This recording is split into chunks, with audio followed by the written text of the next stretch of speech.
Hello everyone, I am BowserJrXD, and welcome to the Dude Wipes 250, race 6 of... Race 7 of 33 for the NASCAR Xfinity Series in 2024. Martinsville, again, the oldest track in the history of the series that's still run. But Xfinity probably has the greatest racing for it, and yet it's had spent the least amount of time on it, having only been run regularly since 2020. Last time we were here, all-time classic finish with Allgaier beating Creed for the closest finish in the track's history. Also led to the very public rift between Creed and RCR that, well, now Creed's at JGR, so you know how that went. But we're here. 3 JRM cars will go to the back, including pole sitter Brandon Jones. And Carson Kvapil will make his Xfinity Series debut in the number 88. The Bubba Pollard drove last week to a 6th place finish. And let's see if the Toyotas can also continue their long dominance.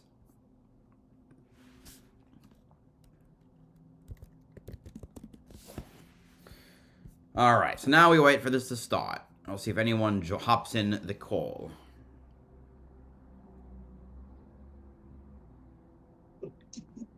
Well, that didn't take long. Hello, Classic. Yeah, it did not take long. Alrighty. So I didn't want to be late like last time. If you want to throw your hat in the ring, I told my friends if anyone guesses the correct order of the Dash for Cash drivers, I'll give them $5. I don't need $5. All right. Got 5. I guess so. There's right now with 5 different lineups that people gave me. There's a 21% chance. So I'm out $5. Is everyone's guesses different? Yes. Let's see Let's see. I made a community post on it so people could vote on it. On who Hello. Welcome. Hello. Astro, my man. What's up? All right. Let's see what people said. Can I just say this? What? You people, I don't know how to describe it. Why? Okay.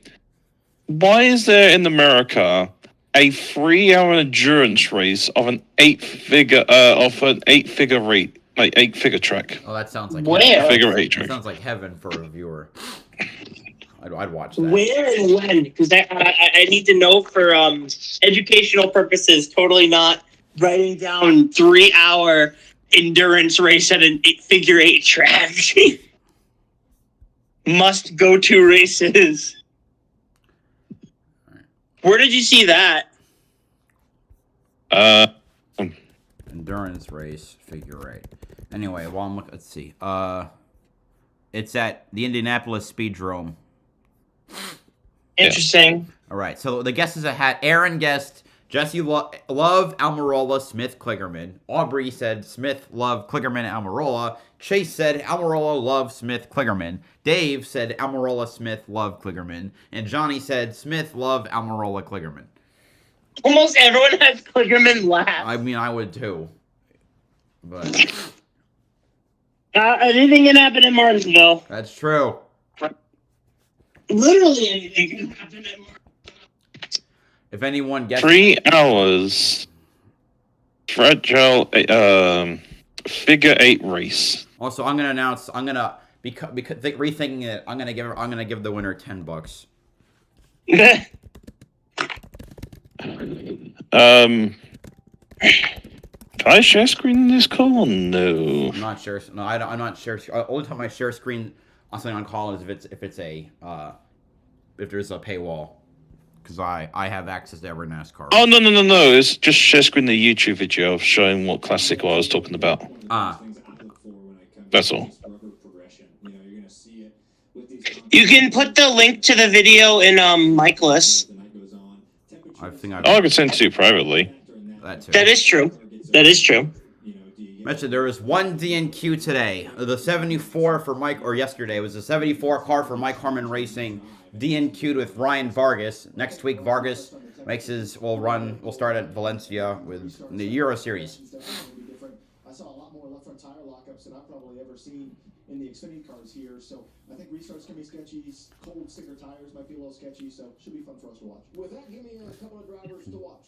Yeah, you know, When Austin's in the This booth, is he looks beautiful. like huh? What the hell? It's called. And the cars are not just normal cars, by the way. No, that's like asphalt Late model. dirt late model. It's like an asphalt version of a dirt late model. Wow. What the hell are these cars? You can take a screenshot and show it to. Yeah, hold on. Let me take a screenshot and I'm gonna put it in Michaelis.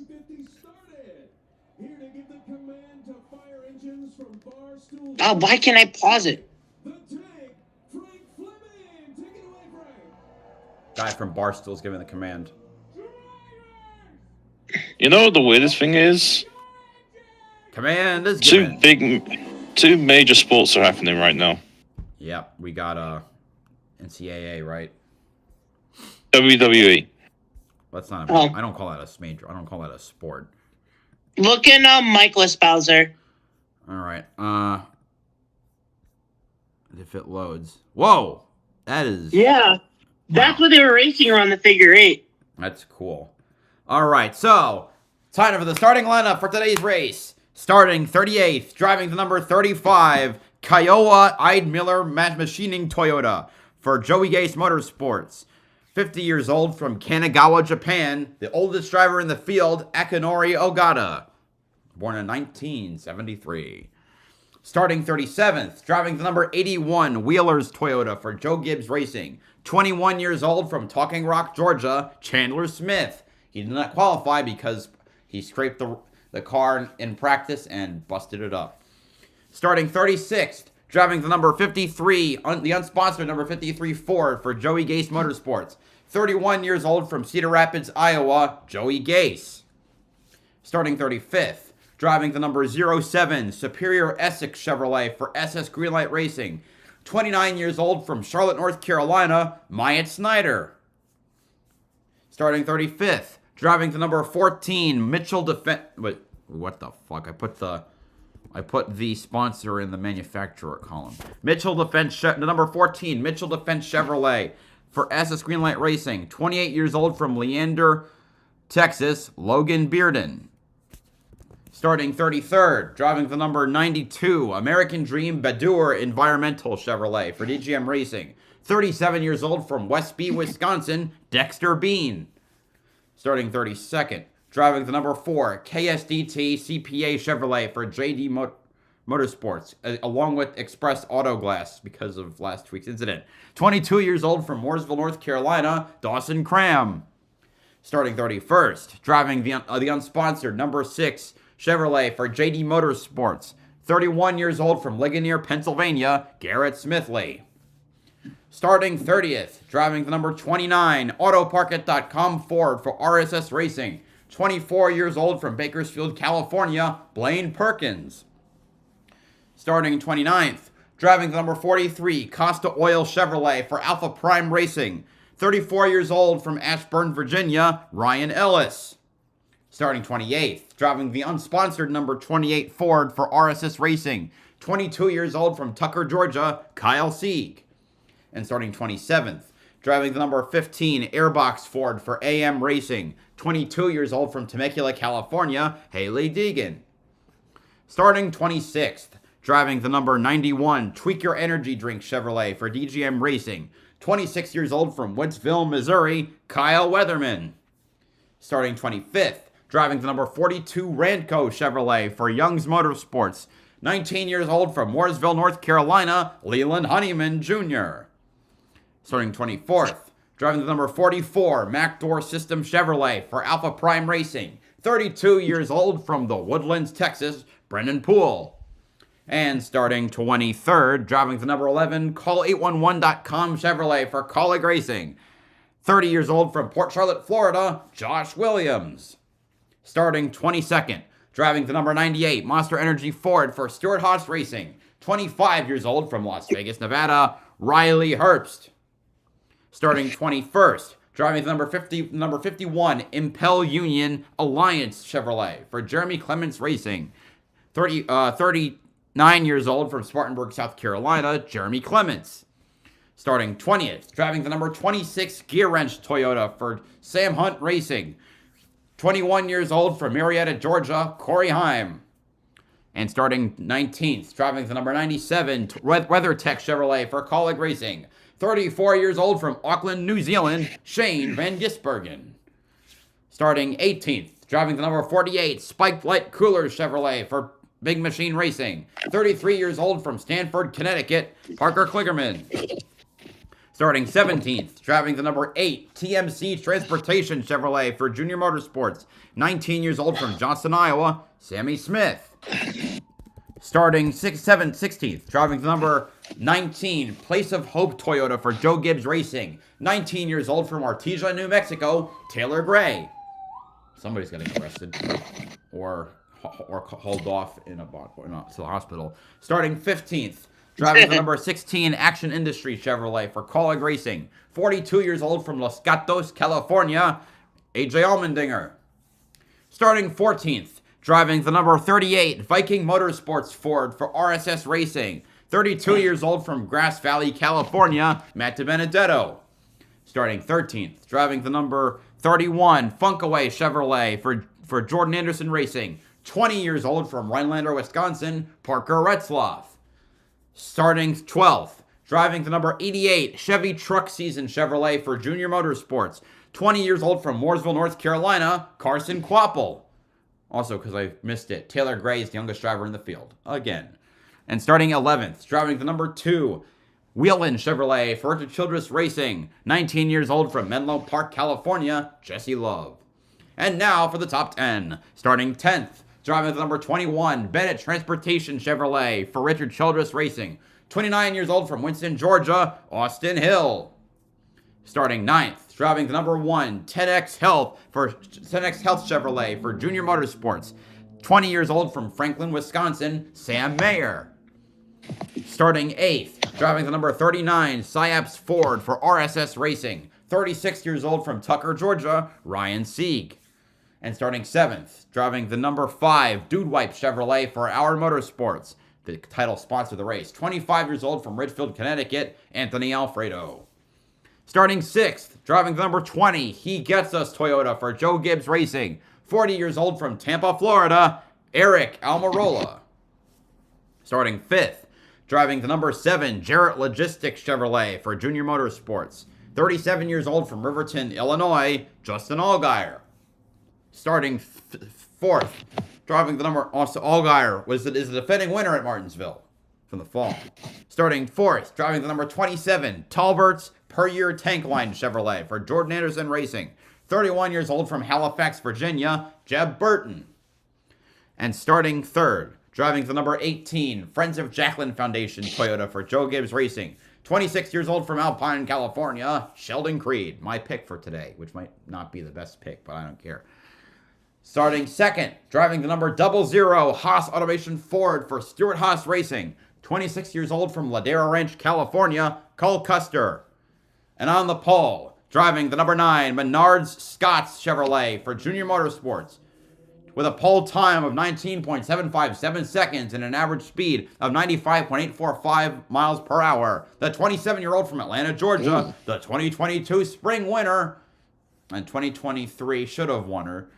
2022 fall should have won her. Brandon Jones. That is your lineup for today's Dude Wipes 250. This race is brought to you by Dude Wipes for those extra hard craps and that diarrhea. It came out as close as it was in my head. Okay. Oh, man. All right. Well. So, anyway, so today's Menards sponsor, brought to you by Brandon Jones, is Scott, which is all the stuff for your lawn, fertilizer and stuff. Mm-hmm. Carl Edwards used to have it as a sole sponsor. In the No Mics chat, I actually posted the picture of what they actually look like. Up close. Man, that looks pretty sick. Save big money at Menards. All right, so let's see. Allgaier.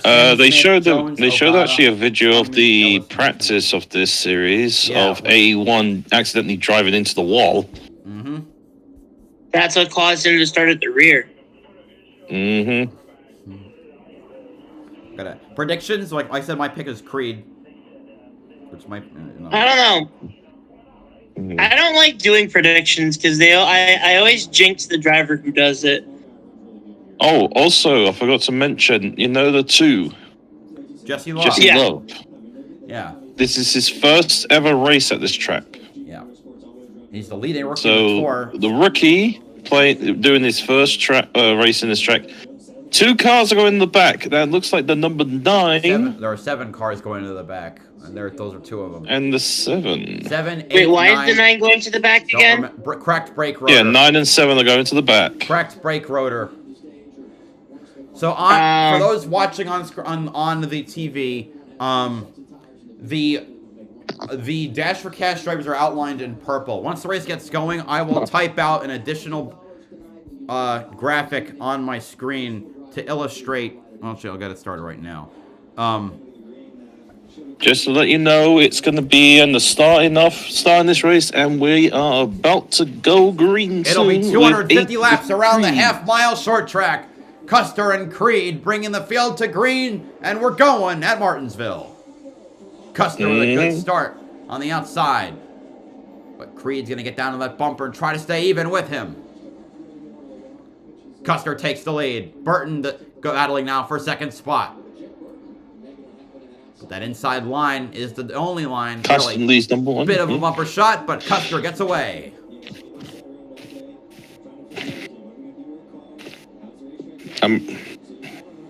Amarola had a good run there. All right. I have a feeling that Amarola might win this because he's quite a good driver. Yep. Maybe. I don't know. There's a lot of guys I have on my list of could wins. I think, to be honest, top 3 is going to be probably Amarola. All right. I think the rookie might actually get top 3. I think Love might get top 3. He's in the number 2. 2 is known as actually quite a good car.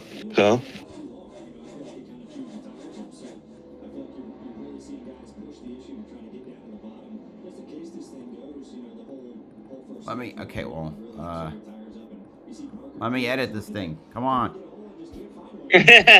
That's my prediction. I think Love might actually get his first points this race. What first points? 1, this is an F1. 2, he's been getting top 5s and top 10s already. That's what I mean. He might. That's what I'm saying. He might get his first at the end of the race. I said he might get his first points. It's like he's 3rd or 4th in the standings already. I think maybe first win is what we're looking for. First win. Sorry. Yeah. Okay, never mind. I'm not following this. I don't follow. So I said, I'm still new to this. Jesse Love is doing a massive job, and here comes Almirola to 3rd. And I want to continue to try and figure out how to update this damn text box. I have to say something. I really like that Brennan Poole car, the one that they showed earlier. The 44. It looks really nice. Yeah. Amarola, I think Amarola's going to probably win this. I think Love's going to be in the top 5. I don't know. It's really early to say. Well, that's my prediction. That's it. Yeah.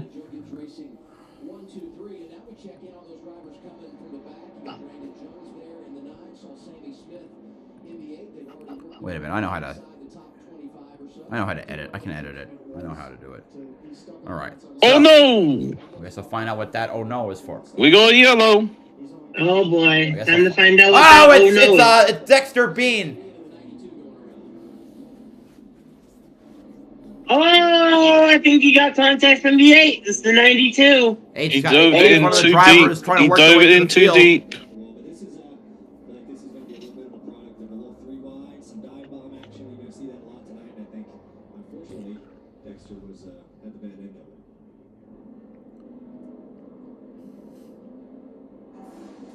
The 92, I think the 8 and the 92 got a little tangled. Let's see this. They tried a 3-wide Garrett Smithley.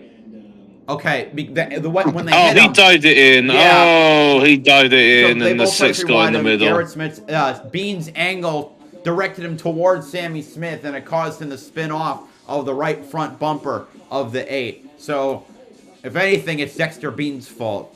If it has to be fault, but I'd say racing incident.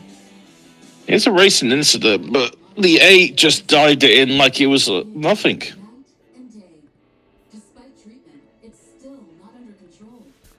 All right. So.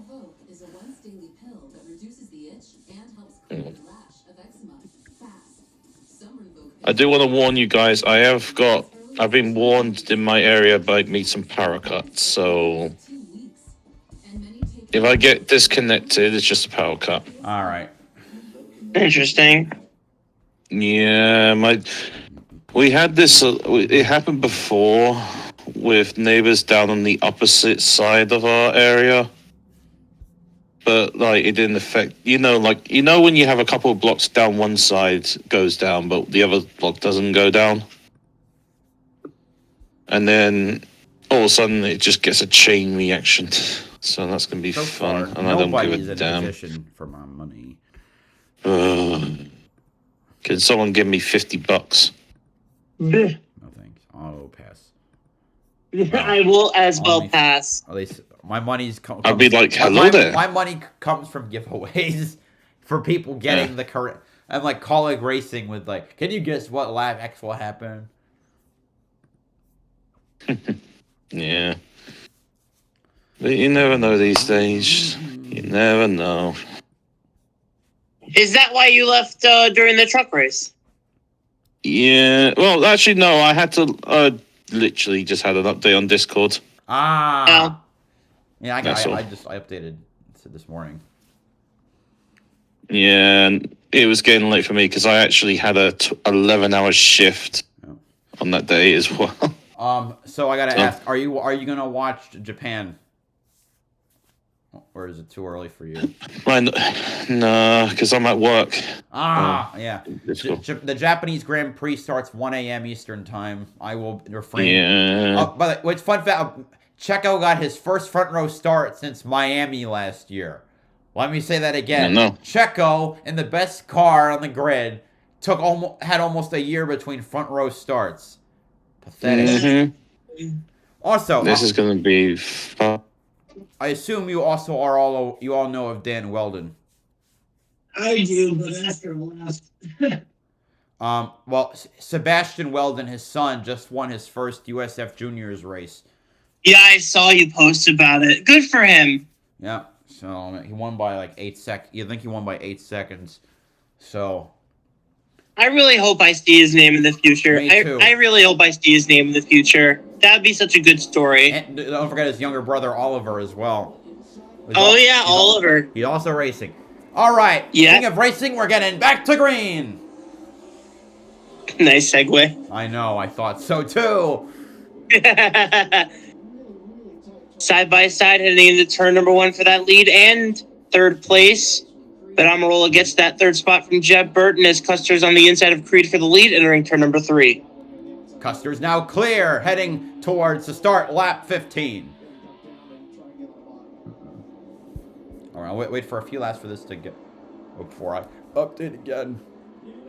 All right. Amarola looks to the inside of his teammate Sheldon Creed, side by side for second down the back straightaway. Still side by side in turn number 3. Toyota Almost teammates, contacted as he's exiting turn number 4 down the front straightaway. Still side by side for Side by second. side through 1 and 2. Almirola's got the better line, but Creed's is not giving up.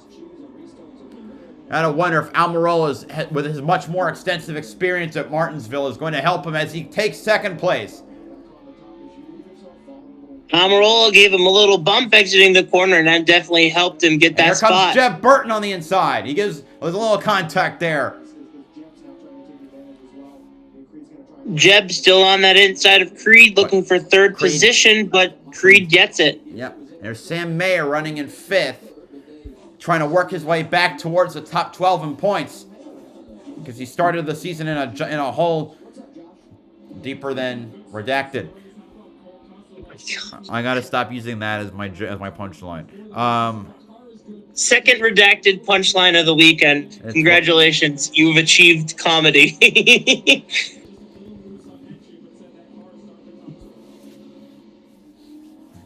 I feel like I'm tracking the Champ 4 with my thing.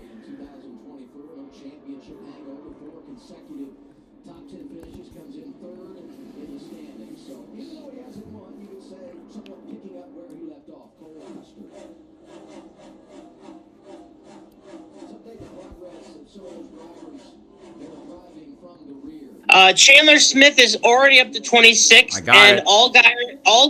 Jones, Allgaier, and Chandler Smith are 24th through 26th. Right, actually, as I said that, here's Chandler Smith trying to dive in on Justin Allgaier. This is for 25th Ye- place. And Allgaier's going to have the 44 in his way, just as the 81 has the 9 in his way.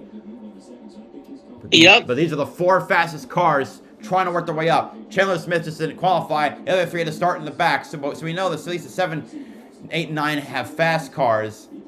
80, but we don't. 81 is an unknown on how fast his stuff is. Yep. Didn't even put down a lap. 81 takes position away from the 7. I think it's situational awareness to Ryan's point. Chandler was able to make a really great move. Looks to the inside and gets that spot from Poole. Chandler Smith now up to 24th. 7's going to take it too. Straight up. I think those are the things you key off of as a driver. That you realize you're 4 fast cars suck. Now they're on 22nd. Big checkup because the 8 of Sammy Smith is trying to get by the 15 of Deegan for That 21st, shouldn't be too hard. causing everyone to check up. And if it is, She is not letting him by. you know, if she more power to her, if she can actually defend against the faster cars. Because this ain't, this ain't the next gen. I know, but like it's holding everyone back. Well, that's Side how by short side track between racing AJ goes. Allmendinger and Jesse Love for 8th place. The Allmendinger just the spot, correct. his teammate,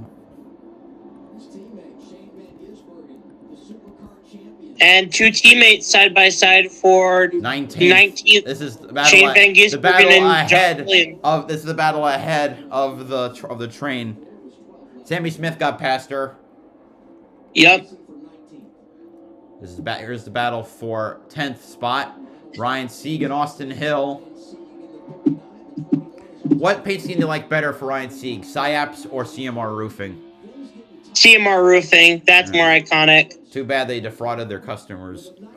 Yeah, of course. Oh, you watched the whole video? No, I did not. Yeah, it was like somebody did a YouTube documentary on CMR Roofing. That after a while they stopped doing. Oh, here's the battle for the lead. I didn't even notice. Jesus Christ. Yep. This is what I get for talking about to roofing. the inside. It's got an inside line. It's got a nose ahead at the line. Custer barely leads lap 27. But Almirola's probably going to take it as they send in a 1. He's got it. And Creed is not far behind. Good battle for the lead. Chase would definitely be happy. Almirola was his favorite driver. That's that one Menard fan. Oh, okay.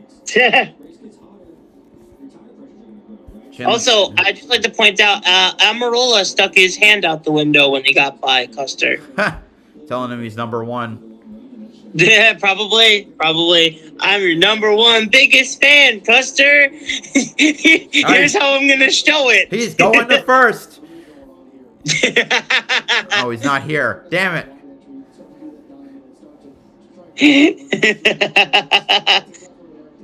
38 number icon still has the horns, which proves my theory from last time. True.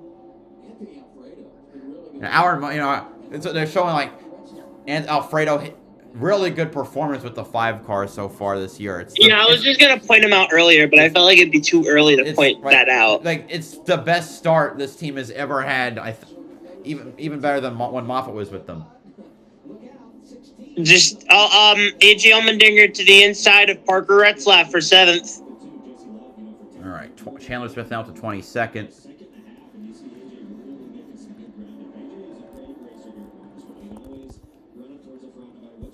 Jesse Love keeps falling backwards. Now he's in 10th.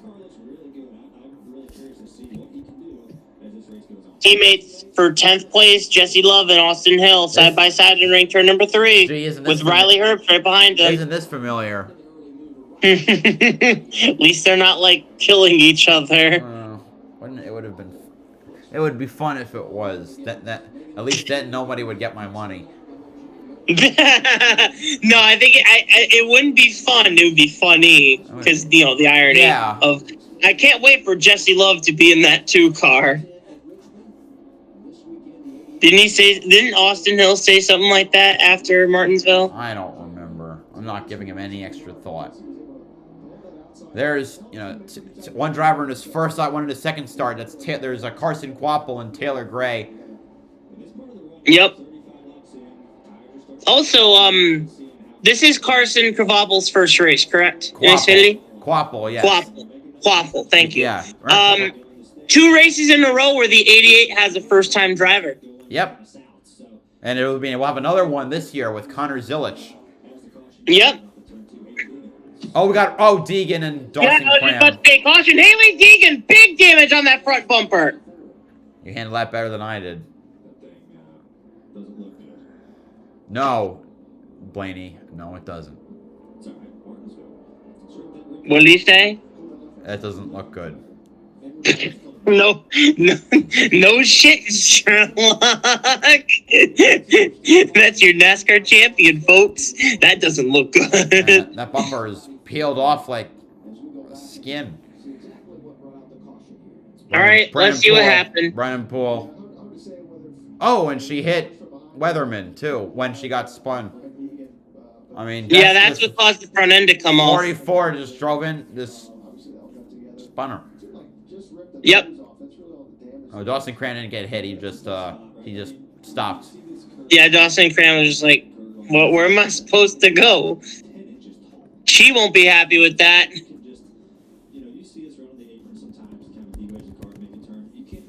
Yeah, he just went up on that curbing and got into her. Stupid.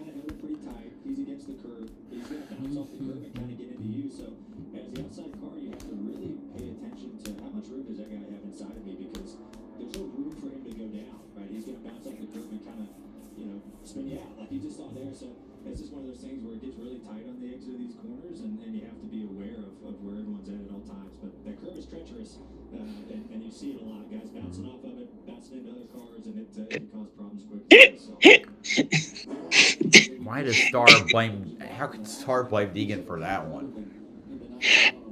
I was thinking the same thing last night with him saying that Friesen brake checked when he got wrecked. I mean, he's at fault. I mean, Friesen was at fault for wrecking Hill. I don't know if the last one was his. The other one's more his fault. I didn't think Hill. Oh, I thought Pit Hill, Road. I thought Hill got into. All right, so we see Quapple pit. So does Sammy Smith, Allgaier, Jones, and Weatherman. So the JRM cars stuck in the back, clearly running a different. So most of JRM doing a different strat. Save big money at Menards. Save big money at Menards. Now I gotta wonder, why did Menards go for Jones? That is the funny thing is, before that he had another pay sponsor, Ream. So he lost one and gained another.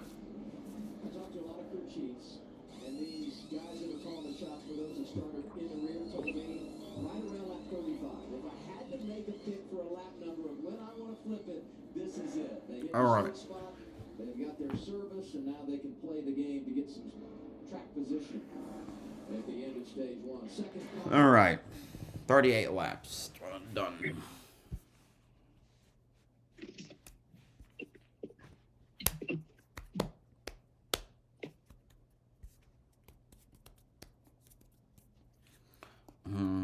Cars should be fine. It's just the damage. I mean, the engine should be fine. I mean, not that much damage, but, All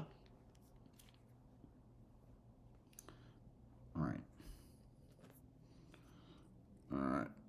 Joey Gase reports that his helmet blower caught fire. what does a helmet blower do? Blows cold air. The jokes write themselves.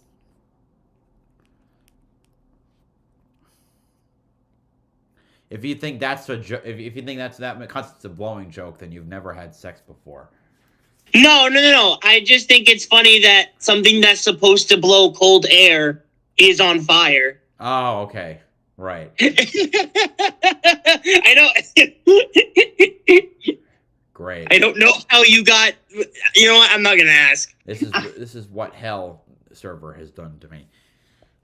I can tell you made a your mom joke the other day. You're kidding. Well, it was the perfect opportunity. I don't think I've ever. It was. There was no better opportunity in a race. To say blowing harder than your mom than last night. Like, though, realistically, looking back on Twitter, the joke I should have made was Cam Waters, but I like mine better. That's the joke I made when I told the story to my mom. I was like, so there's this driver named Cam Waters, and his engine exploded and was spewing water. Get it? Cam Waters. I don't know. The truck race is pretty good, though. Other than the caution fest, it kind of became at the end. But that's Truck Series for you.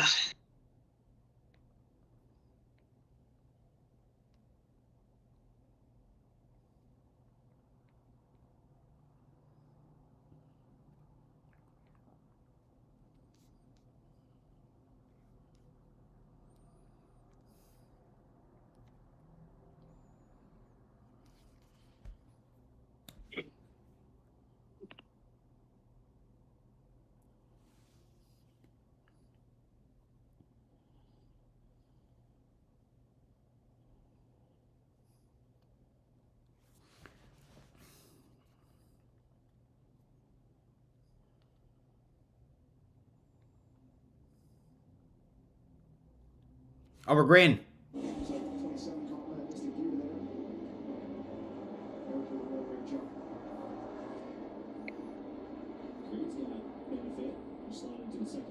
Creed to second. You still there, Classic? Yeah, I'm still here. Just give me a second. Cuss to third. Mayer fourth as Jeff Burton is running to the outside again. As Allmendinger also continuing to work his way up to the top 10. Now trying to work to fifth.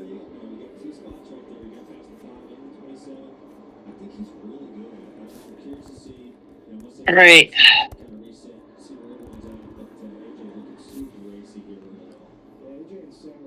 Burton and Alfredo side by side down the back straightaway for fifth position.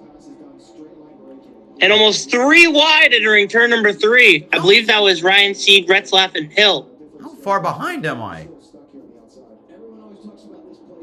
Why would I be what behind? lap are you on? 45. I'm also on 45. What are they showing for you? That or I just missed it. Yeah, you probably just missed it. I've been behind you most of the stream. Okay. Allmendinger still on the inside of Burton. Clear now for fifth place. Ooh, contact there to the 5 and the 27. 27 managed to keep ahead. Whoa, yep, there's that contact. I'm about like a second or two behind. Allmendinger, safe to say, gets that spot from Burton and settles into the top 5. Herbston and Hill, this is a battle for 9th. No, this is the battle for 10th. Oh, yeah, you're right. God, like, what's wrong? What is wrong with me? Jesse Loves bumps Herbst out of the way. Take 11th. Oh, yep, he did. Oh, Herbst got him back, though. Side by side down the back straightaway between Herbst and Love. There we go. Herbst got the better run down it, but of course Love with the better line. But they still remain. Still side by side entering 1 and 2. Contact again between these two. They're still side by side down the back straightaway. This is the battle for 11. I know, and they're continuing. Yeah, and there's the battle for 6th position. Burton desperately trying to hold on to 6th place. Battle is still going on right now for 11th place. Meanwhile, our first switch in position for the Dash for Cash might come soon. Chandler Smith is 1 position away from passing Kligerman.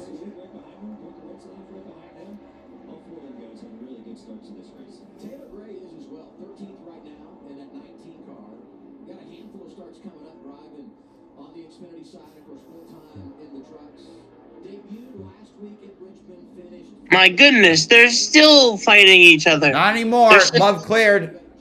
All right. Yeah, you're definitely ahead. Like a lot ahead. Holy crap. Time to reload my Fox Sports page. That's what I do whenever I notice I'm too far behind. I just reload the page.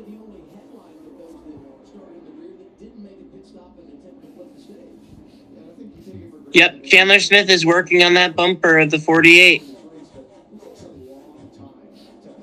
Those two are the lowest of the dash for cash, obviously. Akinori Ogata is off the track in last place. I don't know what happened. Yep. Limited the 53 to last longer than the 35.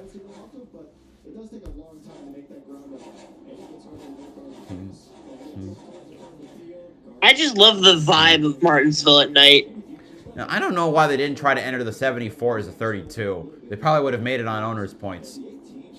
Because they had more owner's points in the 27 car. Also, just like to point. Sorry. What? It's alright. I'd just like to point out there's 6 to go in stage 1. I see that. Let's see. The JRM cars now are 21st, 23rd, 25th, 26th are the 4 who pit. Smith got by Kligerman. All right, and that is so. This causes a change in the order. He should have kept that position, and Ryan Sieg and Jeff Burton are battling for 7th, entering turn number 1. With Austin Hill right behind him. Clears him, with Austin Hill making some contact with the 27, exiting turn number 2. This is the battle for 7th between these three. Of Ryan Sieg, Jeff Burton, and Austin Hill with 4 to go in stage 1. Did you see something come off a car? Whoa, yeah, I did. What was that? I don't know whose car that was. Me neither. Or what? I don't even know what came off. It looked like an orange. It was like an orange thing. It was like an orange thing. I do not know, but currently Austin Hill and Jeb Burton are side by side down the front straightaway, entering turn number 1. Austin Hill on the inside, Jeb Burton on the outside, and Austin Hill will take the position away. Yep. Almirola still leading for so far. Yep. Now we got 2 to go in the stage. One driver competing for glory, the other driver competing for points and, well, a title. Yeah. We were talking about last week, Sheldon Creed has not had good runs. Today might be his day. So far, he's had a really decent car. Last time he was here, he finished runner-up. Let's see if he can finish one more position. Thus is the story of his career so far. 8 runner-up finishes, which I think is tied most without a win. On the back straightaway for the final time. Here one. But Creed Almirola defends, and he's going to win this. 3, 4 times. He does not get there. Almirola will win stage 1 at Martinsville. Creed 2nd, Custer 3rd, Mayer 4th, Allmendinger in 5th, Alfredo 6th, Sieg 7th, Ryan Sieg 7th, Austin Hill 8th, Jeb Burton 9th, Parker Retzloff and 10th. And let me update the Dawson Cram will get the free pass, and I'll update the and that is the current running order of the Dash for Cash. Almirola in 1st, Love in 11th, Chandler Smith in 15th, and Kligerman in 17th. All right, Almirola, Love, Smith, Kligerman.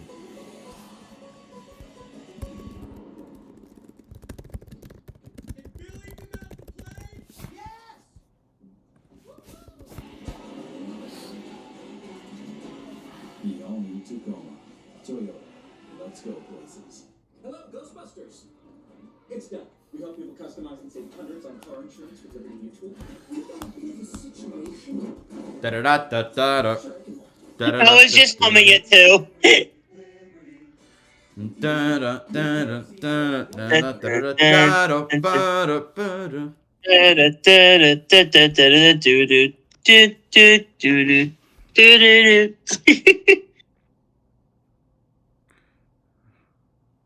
Makes me feel good. 2 members of Deegan's team talk over the incident. Is the 44 just an asshole? Oh yes, cleaned us the fuck out.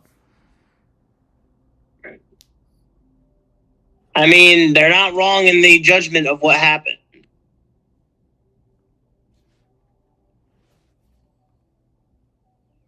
But also, knowing what Haley Deegan was doing earlier by holding up like 5 separate cars, she probably was holding him up for a good chunk.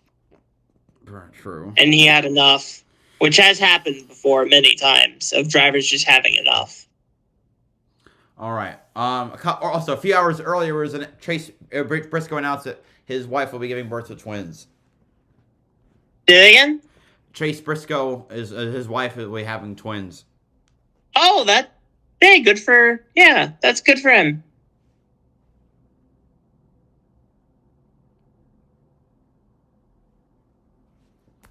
What's going on right now in the world? Let me see who else won at the races at NOLA Motorsport Park today. In addition to USF Juniors, USF 2000, and USF Pro 2000 were also present. So everything but IndyCar and Indy Next was present at NOLA, a track that produced a race so bad that IndyCar never went back after one race. Mostly because of weather, but.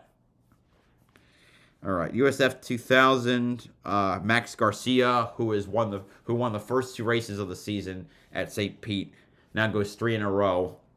So 3 perfect races, well, near perfect races. He's got no, he did not get pole. Okay, USF Pro 2000, the winner was Hunter Yaney. Lockie Hughes keeps the points lead in USF Pro 2000.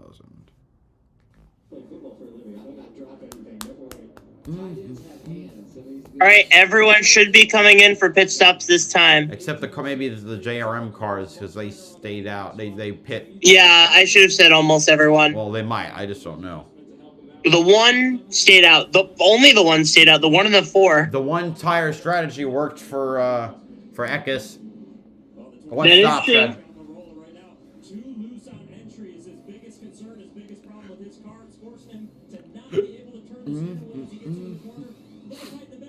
Only 2 full-timers have won so far.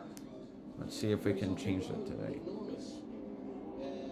Yeah, JRM cars stayed out. All of them stayed out. Almirola, Creed, Custer, then Hill, then Herbst, Sieg. No, yeah, Herbst, Sieg, Burton. Ooh, I didn't even see the one where Mayer hit the wall. Oh, yeah, they didn't show that. At Ace, your backyard is right in our backyard. So when you need to feed your grass, remove the weeds. All right, let me look at some interesting. I'm trying to look at the F1 iceberg because it's got the most stuff that you don't know. I'm just trying to think of something to talk about. Again, Neighborhood Ace. So stop on by or order online and we'll have it ready for pickup. Oh, I have something to talk about. What? Something crazy happened last night. So, last night, entering the 3rd period between the Vegas Golden Knights, who are the defending Stanley Cup champions, yep. and the Arizona Coyotes, who are like 2nd or 3rd to last in the West. The score was 4-1 entering the 3rd period. Vegas was leading 4-1 entering the 3rd. And in the 3rd period, the Arizona Coyotes scored 6 unanswered goals to win the game 7-4. Oh my God. Yeah. Imagine letting up 6 unanswered goals in the final period of play, nonetheless. Remind me what unanswered is. So it's consecutive. It's back-to-back goals. Unbelievable. Yeah. All right, let me see. 2nd tier. Japanese Grand Prix 2014. 09 Malaysia was the rain. Dismissed. Truly getting fired from Renault. Won Monaco. Was beating Fernando in points. Then choked the podium. Proceeded to not get any points the next 5 races and was immediately fired. It's one way to lose a top tier ride. Let's see. You know about the Piastri fiasco? Yes, of course. Let's say Badour at Nürburgring. Luca Badour holds the record for the most starts without a single point with 50. I think that's the record. I think that's what we're. So he was driving the Minardi, which is they're one of the worst teams in the history of F1. Like what that was the Minardi team is now V Carb. It was running fourth when his gearbox, I think it was his gearbox, failed. So that's a heartbreaker. 2003 Belgian Grand Prix was canceled. I forget why. 02 Austria when Rubens Barrichello was forced to give up the win on the last turn just for Schumacher to get points. That anger and stuff like that, man. Like, I understand, like, small team orders. I understand that. Like, block somebody to help. But, like, for example, like, something like Chastain Atlanta 2021. That I understand. That's fine. But if you tell your teammate to slow down to give your other teammate the win, that would piss me off as a racer so much. It was the second time in a row at that race that he had forced Yep. people. He said that the last... but I watched it. You can tell Schumacher wasn't particularly proud because he gave Barrichello the top spot, and I think he gave him the trophy. Well, hey, at least he was a good sport about it. Oh, that's why. Oh, penalty for Herbst. Oh, no. He was running pretty well, too. Anyway, here we go. Let's restart. It's Mayer and Yeah, Smith. Mayer and Sammy Smith. It's a 1, 2, 3, 4, 5 right now. Oh, man, we got a pile up.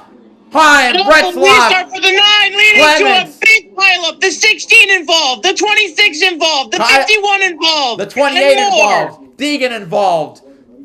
Oh, God. What on earth was that? Austin Hill, I mean, the front of that thing's...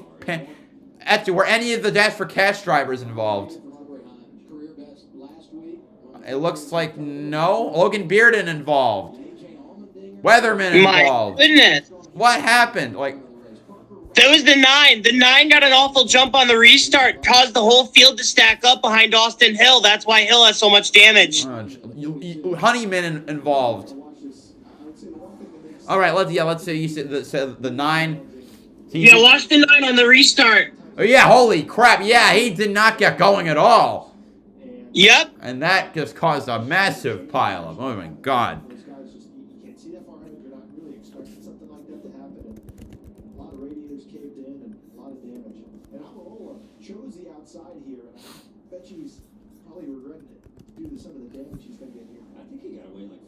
Jesus Christ, that backup was insane. Can't believe Almirola got away with that. Damaged a lot of that probably damaged a lot of good cars. The 19, I didn't see the 19 was involved too.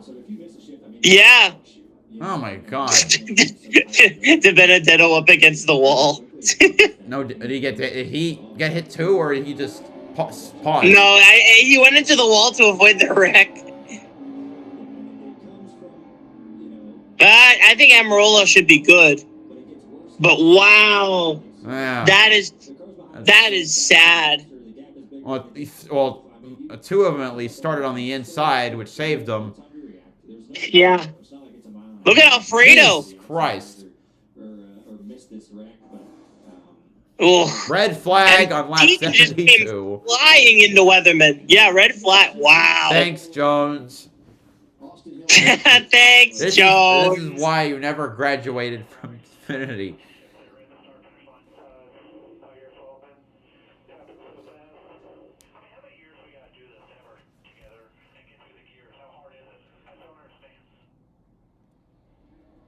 Obvious frustration there for a driver that's been top 10 every race this year, Austin. All right, let's look at some other stuff. Oh my God.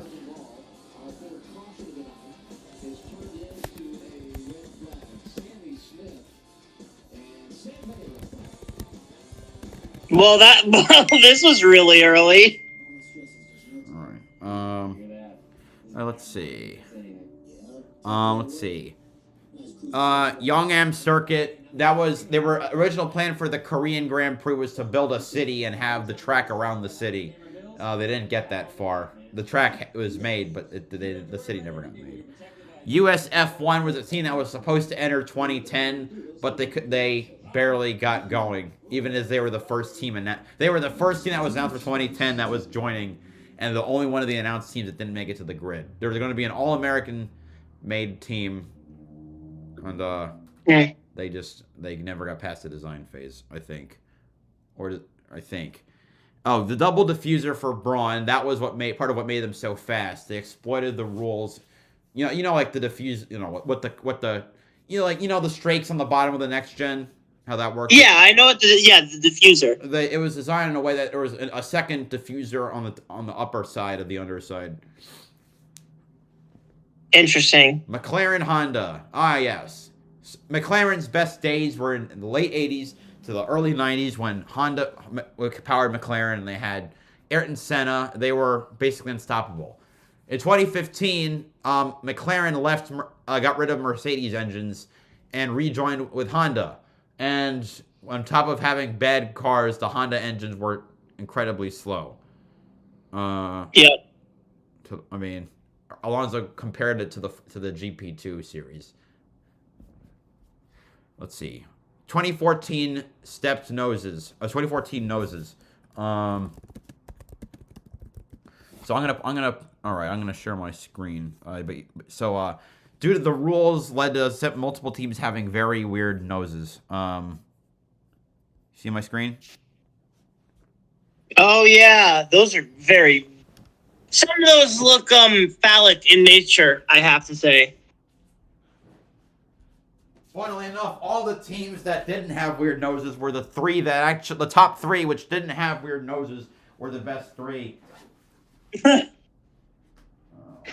I'm assuming that would be Mercedes, Ferrari, Red Bull. Well, in order, it would be Merc, Red Bull, Ferrari from best to worst, and there's a big performance gap between Merc, Red Bull, and Ferrari. 2014 F1. I mean, though most of that was because once they hit the hybrid era, Mercedes engine was so powerful to start that nothing could touch them. It's also why Williams did so well, despite having crap engineering. They had the Mercedes. I mean, look at that. Holy shit! I mean, podium for every single race with Lewis, I assume. Lewis. Well, yeah, Lewis, Hamilton, Ross, Burr. I mean, people might complain about Red Bull over Verstappen. At least back in these days, they had two drivers that could actually contend, and that culminated in 2016. Didn't Nico win 2016? My goodness, Nico. That fourth stretch of second place. It's like Hamilton, Paul. When Hamilton did everything he possibly could. By the way, also, his Malaysia retirement was an engine failure. That's probably what did it. Yeah. Because if he got that win there, he probably would have. Just had not retired. Also, the Spain one, you probably have seen the video where they crashed into each other. Yeah. Verstappen's first race with Red Bull, and he won. Isn't he the youngest winner in F1 history? Yes. Oh shit! I deleted my iceberg. All right, what's? Question. I must ask your opinion. What? Do you think Verstappen is already in the GOAT conversation? Yes. Okay. He has the third highest win total in history. He's got the most wins consecutive. 2023 was the statistically best season for a driver in history.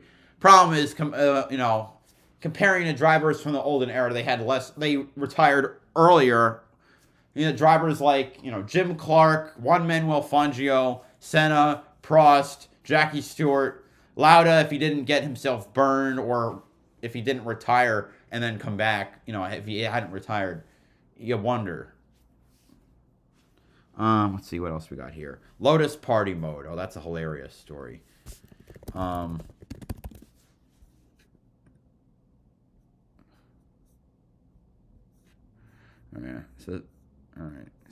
2015 Spa. A Lotus, I think, was using. Well, it might have been using Mercedes engine, but that doesn't make sense. So they were Renault. They gave Grosjean an extra engine mode, and he was driving a second faster. Bruh.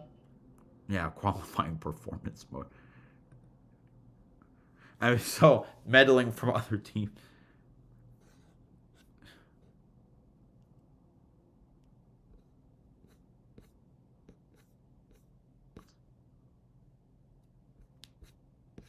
You know, it's like a Mercedes engine was just absolutely insane.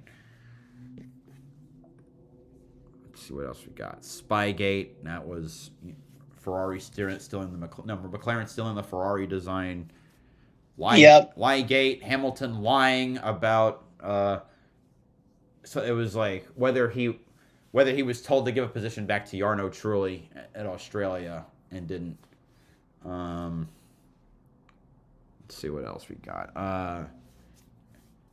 Multi 21. You might have heard that one before. Say that again. Multi 21. 2013. I don't. 2013 on Malaysia, I think it was. 21 refers to 2 and 1, which is team orders that Red Bull have relayed to Sebastian Vettel and Mark Webber. Mark Webber was leading at the time. Hold on. Webber was leading at the time, and Vettel was told to not fight for it and keep and hold position. And Vettel disobeyed the team orders, passed Webber, and won the race. It might not have been 2013, but yeah. So whenever I think of Webber, I think of his great quote, "Not bad for number 2 driver." No, that's him who said it.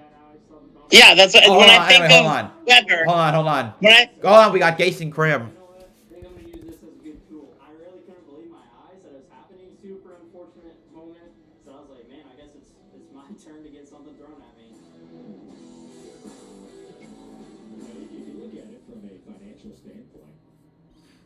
So expensive. You know, that helmet was perfectly fine. That bumper was ruined. So in Joey's defense, like, oh, you know, do I throw a helmet? Do I throw a bumper cover? Bumper cover's already killed. I'll throw this bumper cover. It's better than go spend $3-4 grand on a helmet, get it repainted, you know. So total team owner move. Yeah, it's an economical way to vent your frustrations at a competitor. Yeah. So that's be interesting. It was a good throw too. It was accurate. Bumpers that deliver on the bumper. Yeah, of course. And the license plate. Bumpers that deliver under the hood of another car. Oh, that's where the rear view cameras are. Yeah. I never really thought about where it was. Alfredo Jones, well, kind of. Bearden, Deegan, Diggerheim, Sieg, Retzloff, Honeyman, Clements, Weatherman, Bean were the 12 cars involved. Looks like a Talladega race involved in wreck list. Yeah.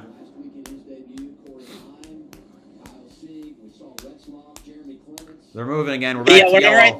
whenever I think of Webber, I think of not bad for number 2 driver. Peace. Let's see what else we got. You know, Look at how many cars. That's 6 cars just in a line stacking up with each other. Look at De Benedetto on the outside. Look at him go.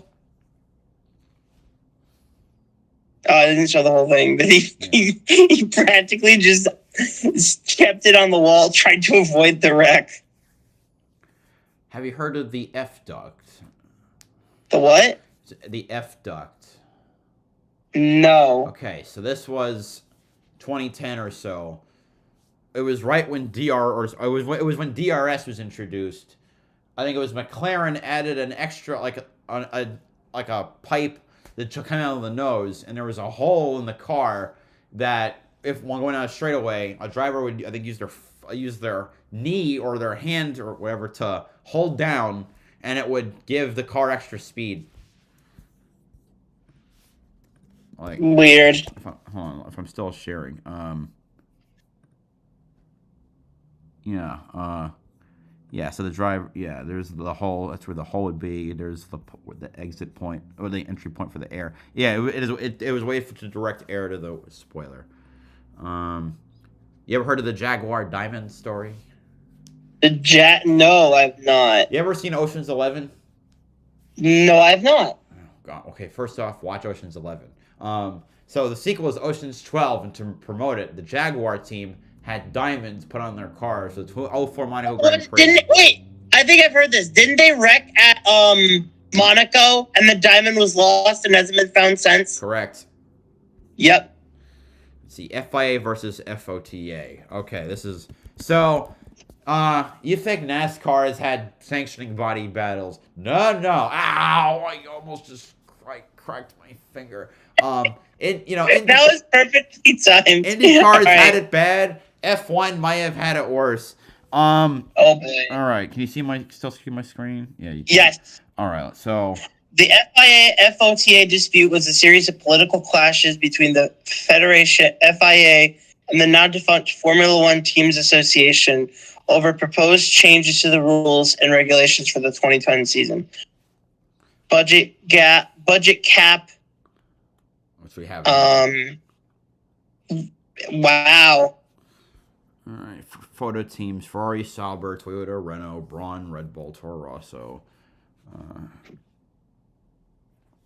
10 photos. Oh, all 10 teams were no. Wait. Williams submitted an unconditional entry to the FIA. Subsequently suspended from FOTA, and so was Force India. So as a result, 2010, the FIA opened up for 4 teams. USF1 was interested, but they didn't get in. The 3 that did get in were Manor, HRT, and Team Lotus. Threatened to break away. Ultimately, the FIA backed down. The quote-unquote agreement was signed, and they got settled. But Virgin Racing. What do I say? What did made it? No wait. Let's see. What did I feel like I messed up what I was saying. We're under Manor caution. was later. Manor was later. Yeah, I see. We're under caution. Let's see what else we got. Well, we're still waiting. Ferrari was disqualified originally for illegal barred boards in Malaysia. Then there was giving it back. The barge boards are.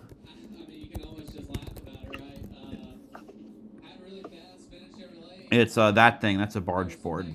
They're also on IndyCar cars as well. All right. That's enough for now until we get another extended caution.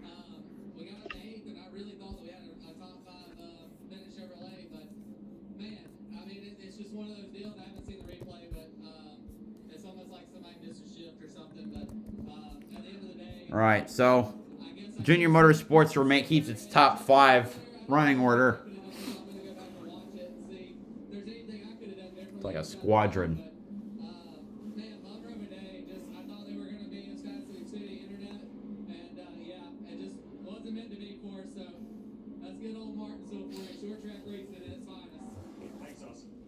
At least he doesn't seem too upset. So I don't know if I'd necessarily call that short track racing. So listen, the DNFs are Retzloff, Dinger, Heim, and Hill. So only the good cars got out.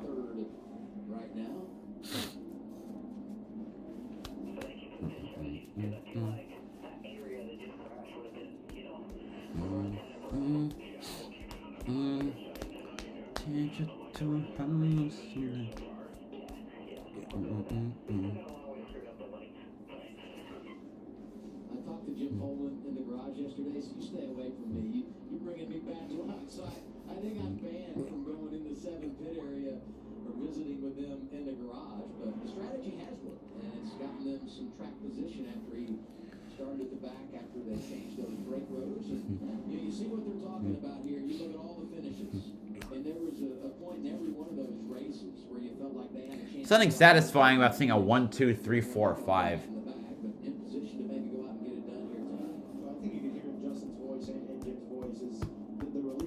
Something crazy happened and we weren't a part of it. Like, that's sometimes all you just have to. Alright, maybe Deegan's. Okay, Deegan, Weatherman, Bearden also lapped down. They've kind of had their fair share of unfortunate issues. And, what's the arrow pointing to on the 7 car? You see that? It's that pipe, I think it's pointing to, or that inlet. Classic? Tonight, the NASCAR Xfinity Series last night with the Craftsman trucks. Congratulations, Christian. Oh, he's muted. Say that again? Yeah, I am muted. There was a 7, there was like a small arrow pointing to like a small opening. Is that where the pipes were on the car? I don't know.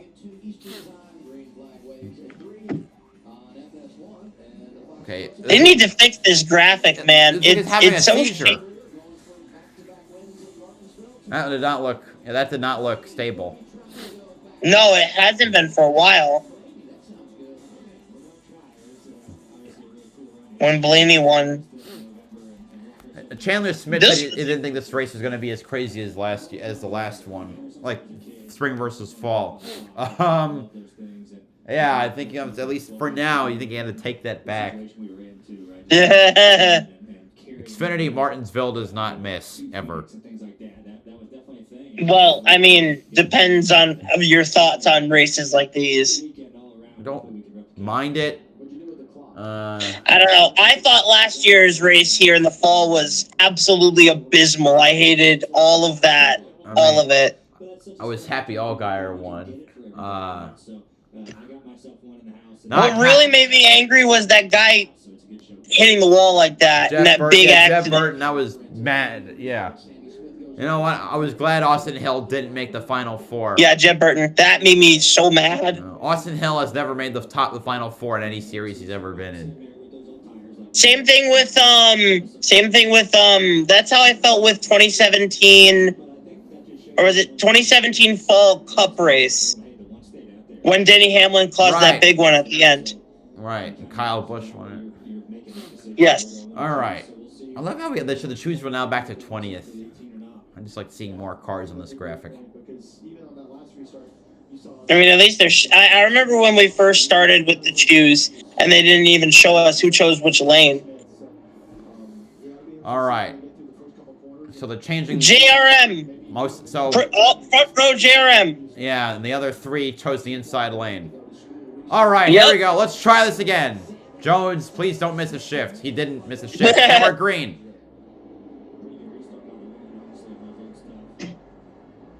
Smith takes the lead. Mayer cuts down to the bottom. He's going to try and cross over. He didn't. And Jones loses a couple spots as there's a massive stack up through turns 3 and 4. Jones starting to fall backwards. Creed trying to move out, take a move, but Mayer blocks him. There's Custer on the outside of the 7 car.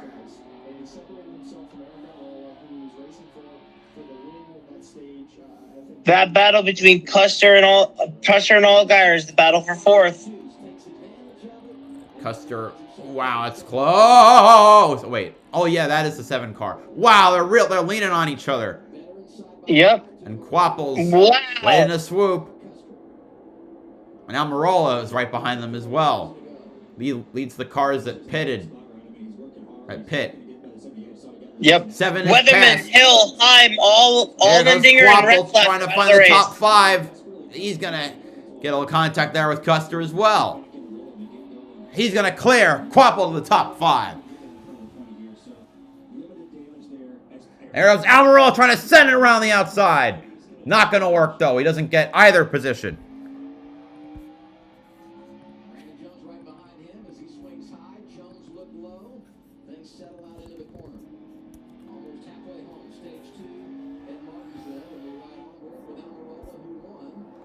There's Chandler Smith. He's in 12th. He started in 2nd from last.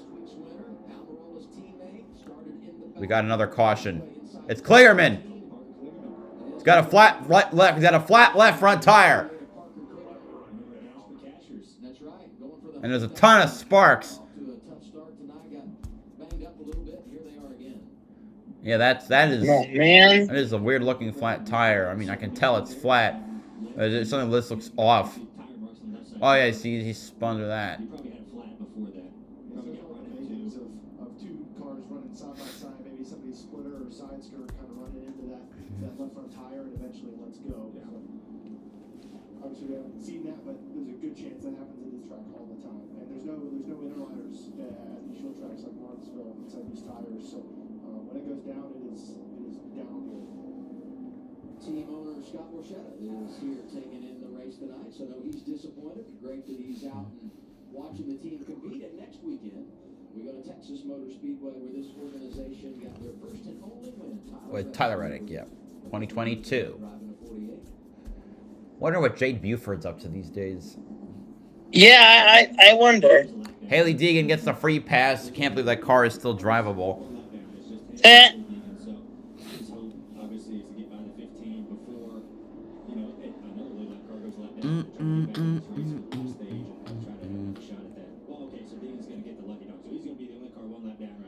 Hickerman's not. Wait, with that money, he's not gonna get the money at this point. And again, I've seen there is an instance in a truck race where a driver got 5 lucky dogs to finish on the lead lap, which is just insane to me. Let's see a little more stuff I can look up. The blue Ferrari. Oh yeah, that's a fun one.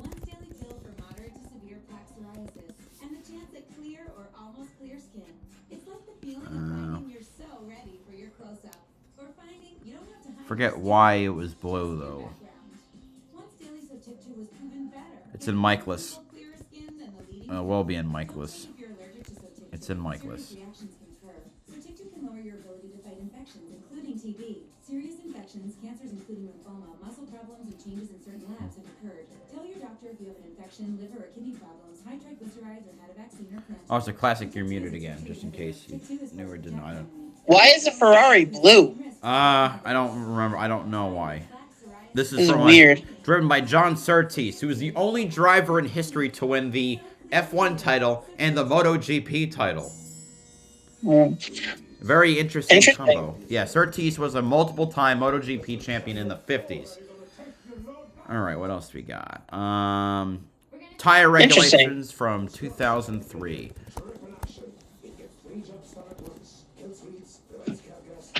Or maybe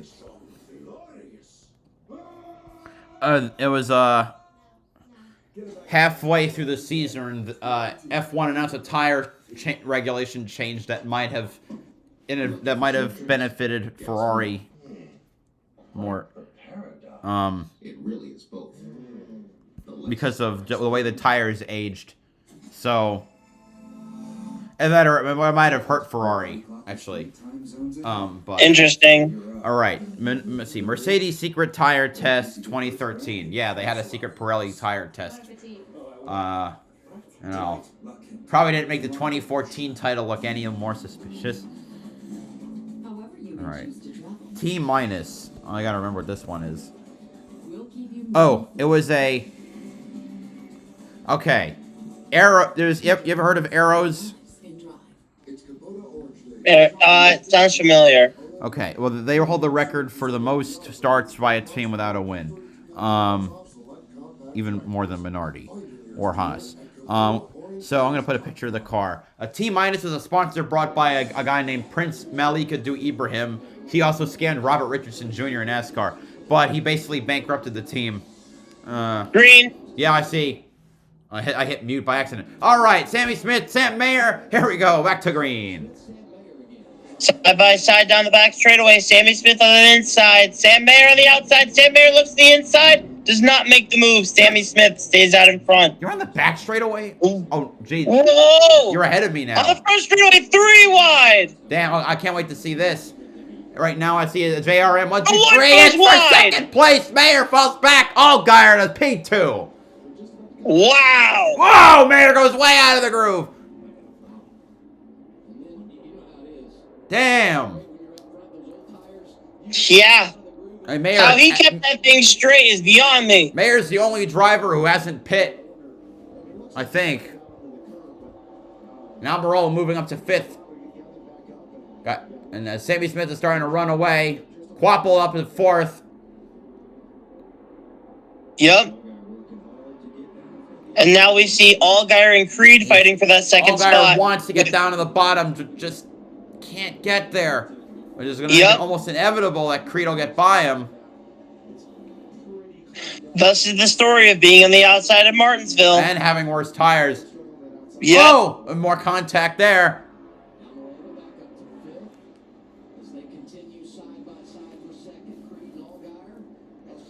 Powers tried his power back.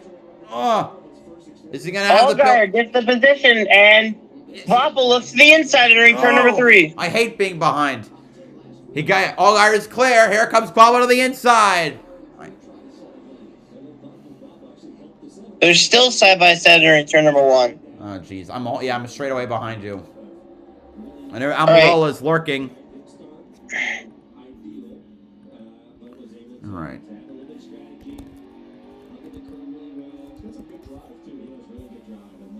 Quapple clears for third. Oh, no, he's not clear. He is now. And here comes Almirola, the fastest car in the field. 18 trapped outside. His teammates slide inside of him. That's happening behind Quapple. Let's learn a little bit more about him. Now it's the first time that 8 and 7 have had really any type of clean air. Let's see if they'll help. Let's see if we can see the true speed of those cars. They're still looking for their first win on the year. Yep. Now Quapple, I think he had 9 Truck Series wins, one each in 2001, 02, and 03 for 2 different teams. Two of the wins with Addington Racing, the number 60 Caterpillar car, and then with Express Motorsports' number 16. Then he won 2 races for Toyota. First winner for Toyota, I think, for Bang Racing, and that was partially owned by Larry McReynolds, if I remember correctly. And then he won 4 races for Roush in 2007. Almirola and Creed still fighting for that 4th spot. Almirola in that inside contact. What, are you sure for 4th? Wait. Creed. That doesn't make sense. Wait, hold on. You're looking at, like, they're separated by Custer. That's not correct. Yeah, sorry, I had the wrong thing up. Sorry. Like, For some reason, my thing went back. Whatever. helps me. Now I'm not. Now you're not ahead of me. Chandler Smith just got past Jesse. I don't know. This is weird. I'm usually the one behind. There's damage on Jeb Burton's car.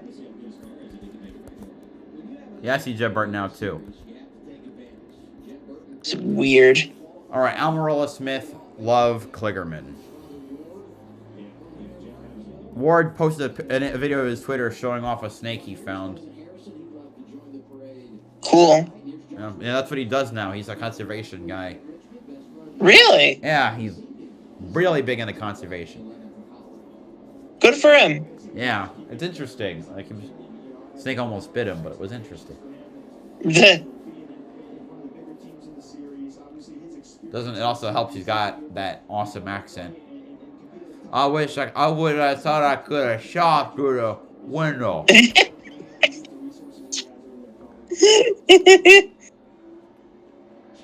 Did I make you laugh?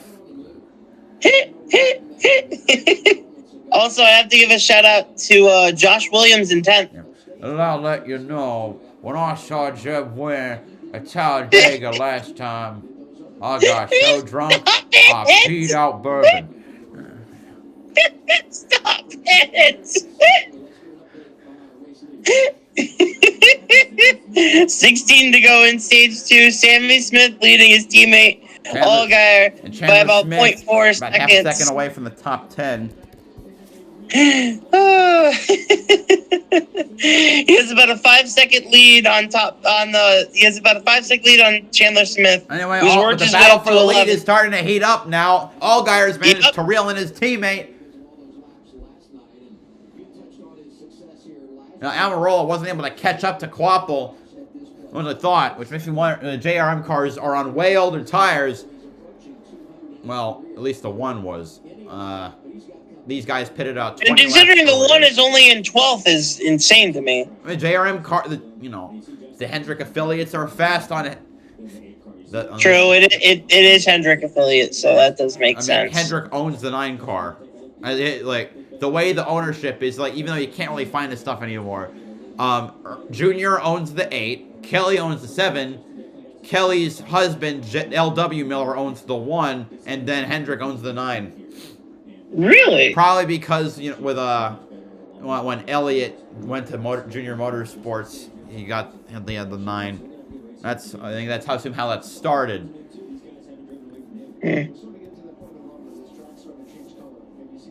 Allgaier got to the 8 exiting 2, but the 8 pulled away a little bit. Yeah, but that 7's gonna be there for a while. 11 to go in stage 2.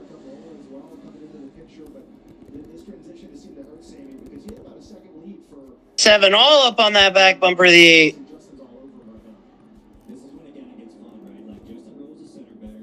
Yeah, but they'll race each other cleanly. They better. Yeah. I mean, he's still all up on that back bumper. Chandler Smith in the top 10 makes his way up to 9th, past Yep. Ryan Sieg. A second to Jeb Burton. Here comes Allgaier to the inside of the 8.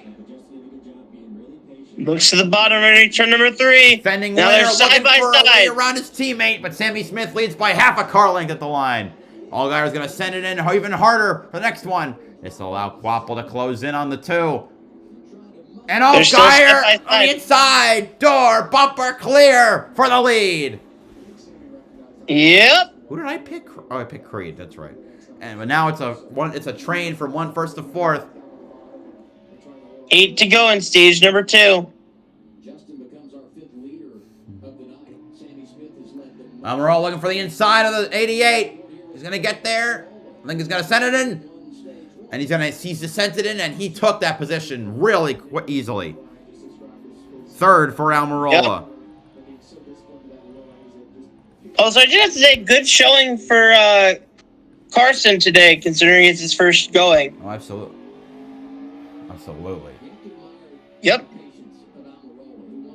I've been following his name for a little bit. I like it. I hope he does well. Here's Chandler on Jeb for 8th. Yep. And he gets it. Chandler gets that position. And here comes Almirola to the inside of Sammy Smith for 2nd. Let's see. Oh, not just yet. Sammy Smith's sticking with him for this lap.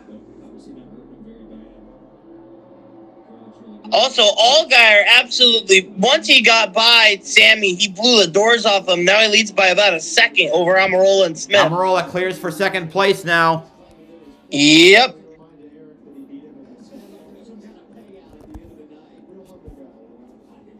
Love continuing. Right now they're showing side by side for 15th Jesse between Love SVP continuing and to fall Jesse back. Love.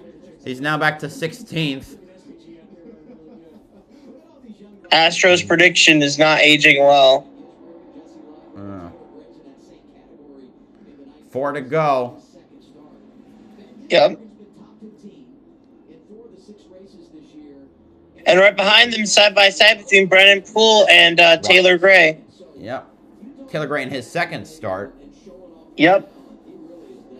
He's going to be running 10 races, including the next 5 for Joe Gibbs. So 7 consecutive starts in the 19. Also, this because I feel because this is a Dash for Cash race. This and the next 3 races, no Cup regulars are allowed. Yippee! 2 to go in stage 2, coming into turn number 3. Allgaier, once he got by Sammy Smith, has not looked back. And now it's the last lap of the stage. Closes within under a 2nd. Oh, if he laps Joey Gase, Kligerman gets trapped a lap down. Wait. Yes, that is true. Yeah, just checking to make sure Gase is on the lead lap. He is. Oh, contact between the 18 and the 00 and exiting turn number 1. Gase will stay They showed on it on the lap. right-hand side of the screen. Coming into turn number 4, Allgaier Justin wins stage Allgaier will not lap Joey Gase, but he will win stage number 2. Almirola 2nd, Sammy Smith 3rd, Carson Quapple 4th, Cole Custer 5th, Sheldon Creed 6th, Brandon Jones 7th, Chandler Smith 8th, Jeb Burton 9th, and Ryan Sieg takes the last stage point of the day. Jeb Burton has had a good day today. He needs it. Not a sentence I thought I'd ever say, but I said it. It was the first time for everything, huh? I mean, he's had good days before. That is true, but he usually doesn't. All right, so current running is Almirola, Smith, Love, Kligerman, Dave.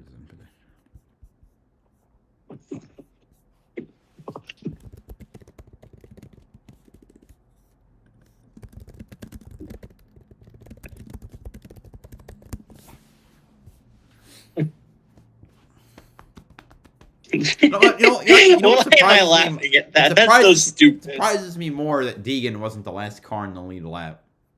Yeah. That way that thing was damaged. Look at what Rafa posted in hell. No, every car looks different than I expected. That's good. No, the F3 Formula 3 hasn't had a It's a truck. Imagine if they just showed up to the track with trucks.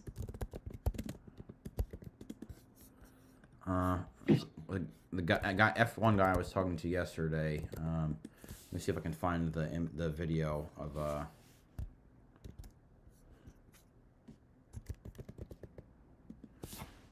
the pileup.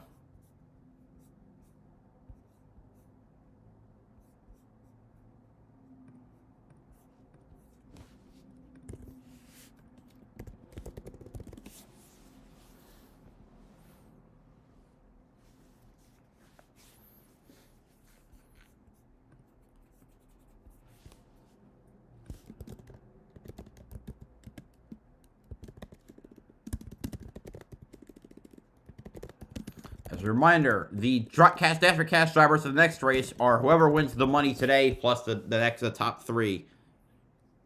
What's the most amount of money a person can win with the dash for cash? 100,000 per race, and if you get it for all 4 races, it goes to $1 million. Oh wow! For Triple Truck Challenge, which starts at Charlotte and then goes again at Gateway in Nashville, it's $50K for winning 1 race, $150K for 2, and $500,000 for all 3. Neat. So looking at the chat, hi Cartoon Catboy and Graham McMillan. Hello.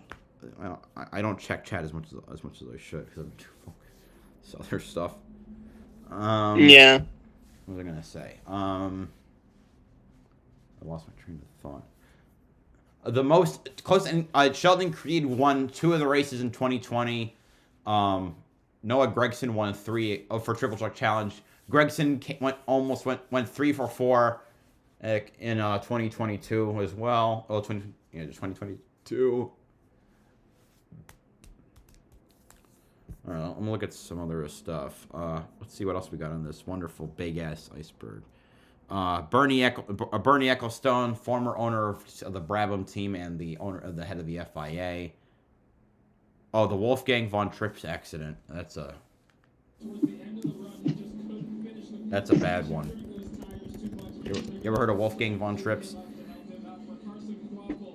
Anyway, I'll go to it after. Okay, Ferrari driver. Okay. Yeah. So you have heard of him? Wait, say his name again? Wolfgang von Trips. No, I would remember a name like that. Well, I'll show it. I know Tennessee wins the race off pit road because I'm assuming that the JRM cars are not pitting again. Is that the image you showed in Michaelis? No, that's the Arrows car. Oh, Ooh. yeah. Almirola, Sammy Smith, Creed, Custer, Chandler Smith, Allgaier, Jones, Herbst, Sieg, Van Gisbergen.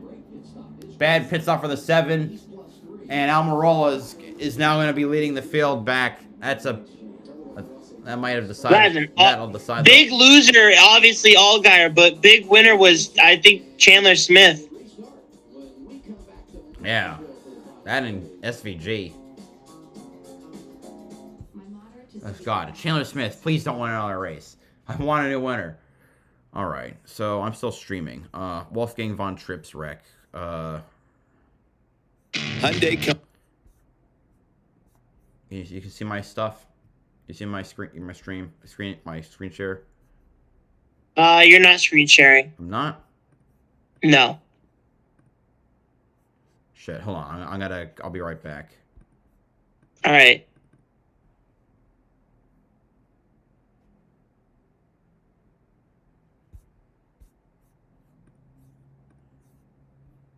Right. Welcome back. By Wolfgang von Trips, the German ace. They begin.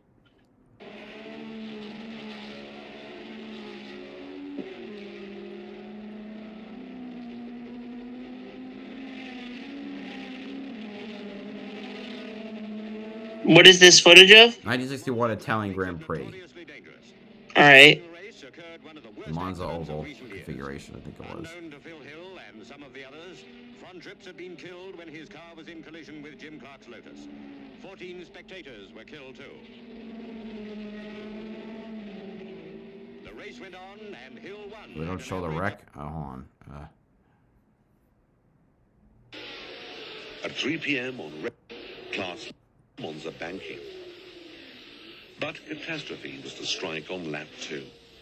Oh my Class goodness. Lotus and Von Tripp's Ferrari collided while braking for the Parabolica.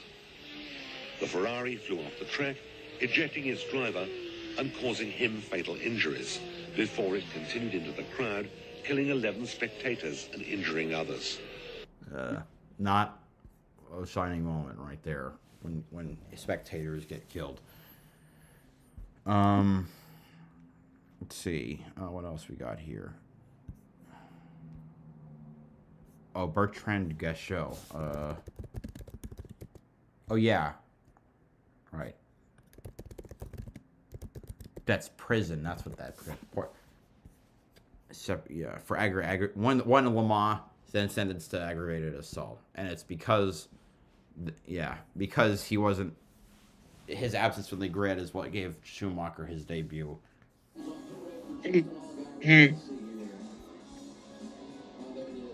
Left.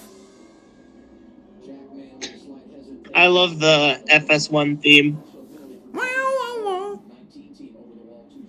Taylor Gray penalty.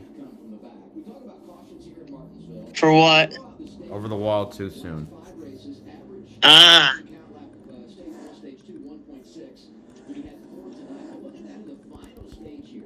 Amarola on the inside, Sammy Smith on the outside will be going green with lap 131. So there'll be 120 laps to go. Average cars in Martinsville. Yep. Wow. All right, here we go. Time to begin the second half of the race. Ooh, man, that's quite a start. Sammy's been trying to really rub against that 20, but he shoots off. Oh, that is a very poor start to the race. Well, not start to the race, but you get what I'm saying. Restart. There's an awful restart for that outside. The 8 of Sammy Smith getting into the second. 20 before they... Chandler Smith trying to get the third as he collides with Sammy Smith. Custer gonna dive low. He's in 5th. Chandler Smith, it's taken a while, but he's been pretty methodical and he's been inside the top 3. Has a chance to go fight for this one. He didn't play any games either. They just earned it every step of the way. Played the same strategy as those other guys up front. Teammates 1, 2, 3 for Joe Gibbs. 19 penalized. So that's what that other Toyota is. They had a top 3. They were 1, 2, 3 last week too. Here comes Crane trying after the inside. Will he bump out all the way? Yes, he does. Oh, he tried. He tried again, and it didn't work.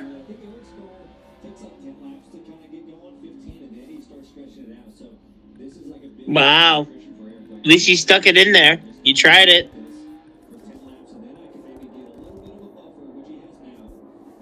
Jones trying to get around Sammy Smith. All right, so that's for 5th. Reminder, Jones won the pole. He just hasn't been able to actually get up front due to various problems. Maybe even moving 7th here, and that's what really makes it difficult. And you saw that aggression from Sammy in the restart zone. Really made it difficult, but you kind of have to. And Sammy Smith falls back to 7th. Oh, SVG got sent out of it. Yep. Myatt Snyder in 20th for SS Greenlight. That's a really good run. I can't believe we haven't talked about him. Snyder's first start of the year. Last year he had a few starts with JGR, and before that he was a full-time competitor. 1 year with RCR and the next year with JAR. I guess they expected more out of him besides his win at Homestead. Kligerman out to 24th. You'll see 3 wide pretty soon. Oh, you're ahead of me again. Yeah, I see it right there. Kligerman's going to take advantage of that. Amarola now up to a 2nd lead over Sheldon Creed. I wish I didn't have to choose between ahead of you or behind you.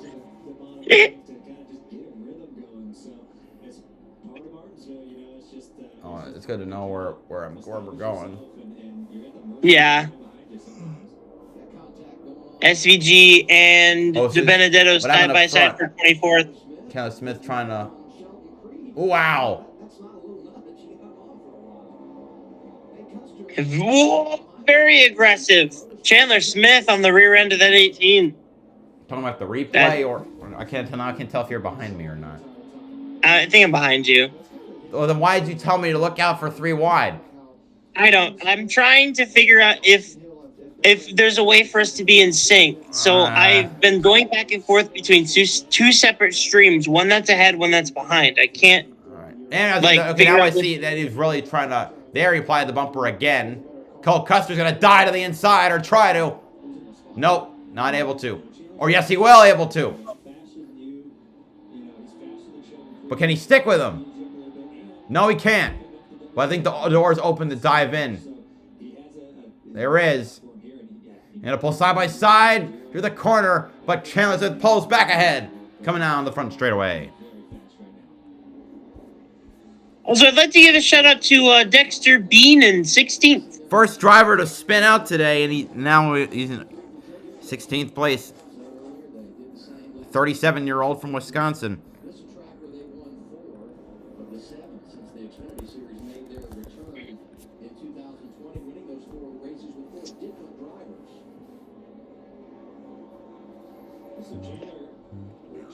Almirola has no short track wins. I believe I mentioned that at Richmond. Yes, you did. That's across all 3 series.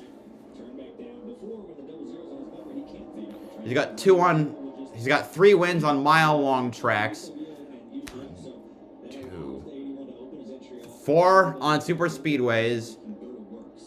1 on a large oval and 1 on a road course. So wait, you're counting New Hampshire as an intermediate? Yeah, New Hampshire, Dover, and Milwaukee. All of which happened in different series. That is true. I don't know. I want to call New Hampshire a short track, but I also can't since it's not. 1-milers are not short tracks. I know it's such a weird 1-miler though. It's like Dover. Anything that's 1 mile to 1 point, anything that's a mile or less than mile and a half, mile to less than mile and a half is a classification that Chandler Smith takes second away. Yep. So if he can get shot the battle and be not just for the win, but for 100K. All right, I'm going to head out. You are? Yeah, have a good one. All right. And make a good call for the finish, all right? I can do that. Have a good one. Good night. That's why we make a range of Ford F-150 All right. pickups for any job. Got Mayer on Jesse Love. Mayer fell back earlier because his tires got all, well, he had a bad start, aided by the fact that he hadn't pit for tires. Now on his first tires of the day, trying to get past Love for 11th position. He's got the inside lane, and he'll take away that spot. And Doug. Hello, Ghostbusters. It's Doug. Of Doug Lehman. We help people customize and save hundreds on car insurance with Liberty Mutual. Anyway, we got a bit of a situation here.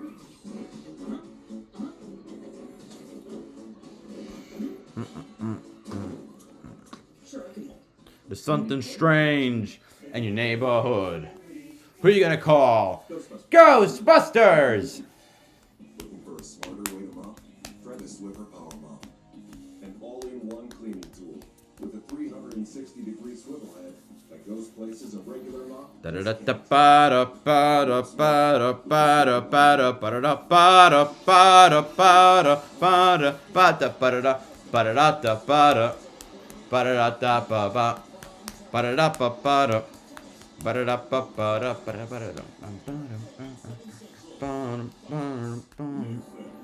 Chandler Smith looks to be faster than Almirola. So maybe this will change in the long run. As Love continues to fall backwards, he just behind Jeb Burton. He's in 14th now. Tries to bump Burton back, take back the spot. Wow, he's getting really aggressive. There's young Honeyman on the outside, the lapped car of Leland Honeyman.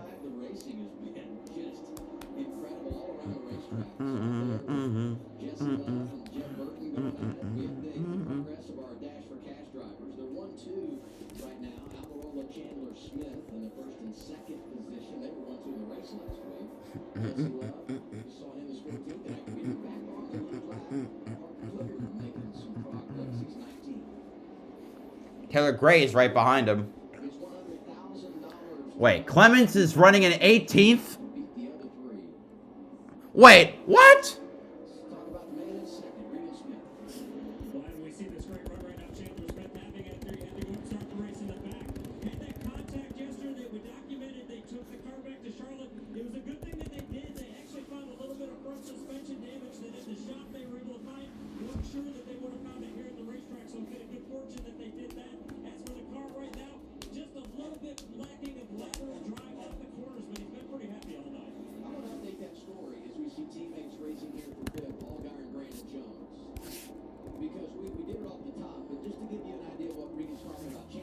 Quapple up in 7th now. Another great run for a great run for the rookie. For the no, not a rookie. The debutant. It continues.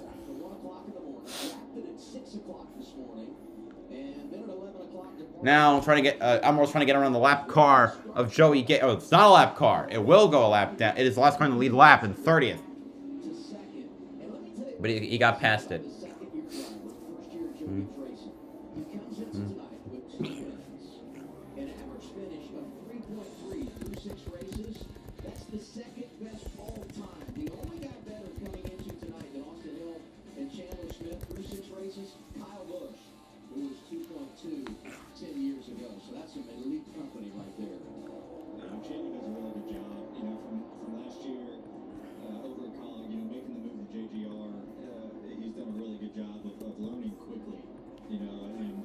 Props to the guys. 17th now. Or battling for 7th. Klickerman battling for 17th. They travel. I'm sure they use a kind of a mixture of road guys and shop guys, and those guys busting their tails to get that thing back out there. So big props to those guys too for sticking with it all night. Is Parker Klickerman coming from just got the lucky dog, starting to make a little bit of moves back towards the field. He wants to see a caution so he can kind of reset and make a run at that dash for cash. One of the biggest movers that stands out, Carson Waffle. The fell outside the top 10 after running third in that stage, and he's up into 7th now. Trying to pass Jones for 6th. This is where the driver from last week, Bubba Pollard, that's where he finished. So to match that run, the run of one of the best super late models in the world right now, that'd be a massive achievement for this youngster.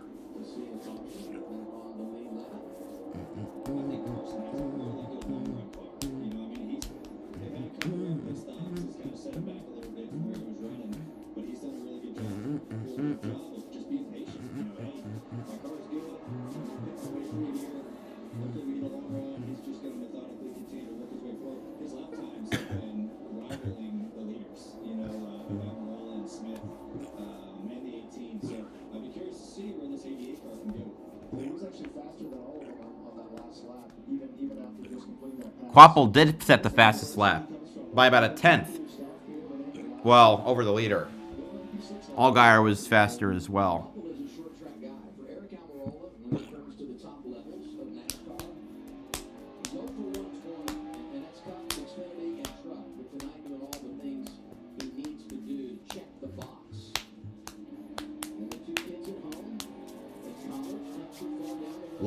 Jesse Love loses another position, bringing him to 15th. Obviously just an incredibly smart racer. He's been in this sport for many years, understands what is needed of his car at certain times, and understands what he needs to ask of it. So you can see. Now he's lapped Haley Deegan and Dawson Cram. That's 29th and 28th. He might run 85 laps to the end, so you have to always have that in the back of your mind. I can't just go run my stuff off of it here in the first 20 laps of this thing, 30 laps. I have to really be thinking of the long haul and seeing where this thing goes. So he knows all that, and he's been doing a good job of pacing the field. It's been a great year for the 20 team, led by Tyler Allen. Won in Las Vegas with John Hunter Nemechek good last week, and Ryan Truex making his return the next 3 races. Good stuff.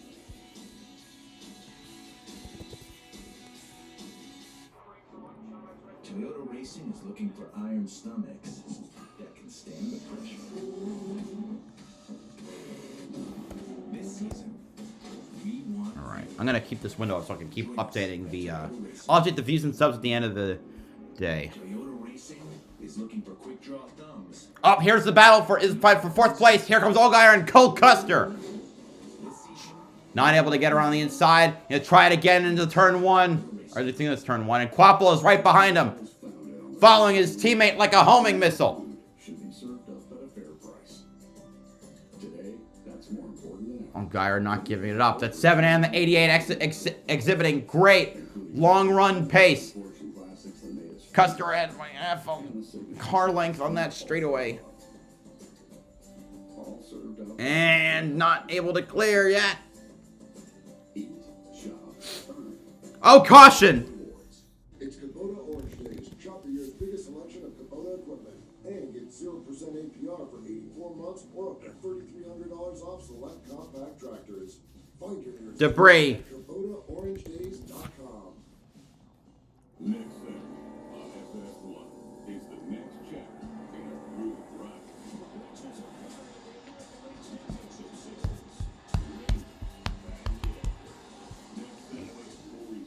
On FS1. What the shit?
We'll come down, get that last set of stickers, but we'll see if there's any games being played here. I think you're gonna see most guys come. You know, I mean, I know there's still up to 78 to go, but everyone's got 50 laps on their tires, so I feel like you don't see many stay.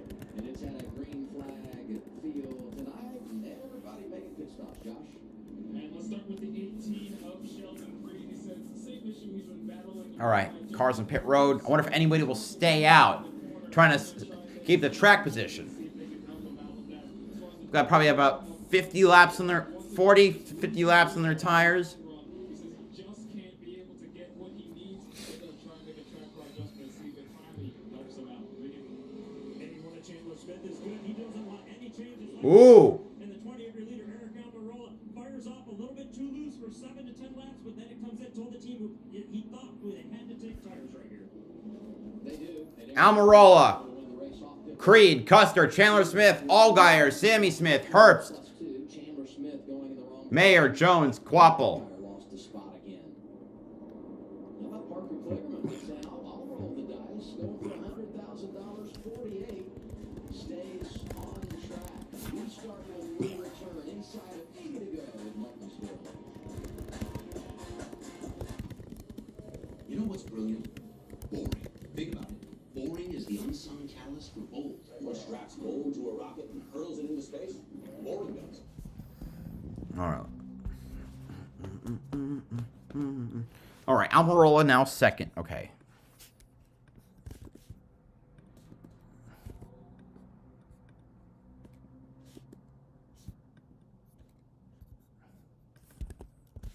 Kligerman second, Almirola. Kligerman first, Almirola second, Chandler Smith fifth. Jesse Love 14.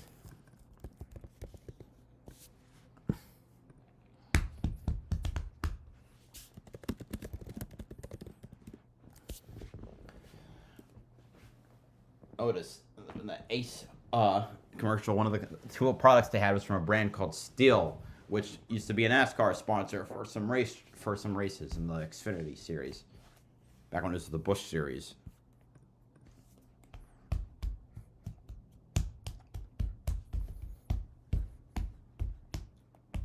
Damn it! I got the Ghostbusters theme stuck in my head. Da da da da da da. Ba da da da ba da. Ba-da-da-da-ba-da. Ba-da-da-da-ba-da.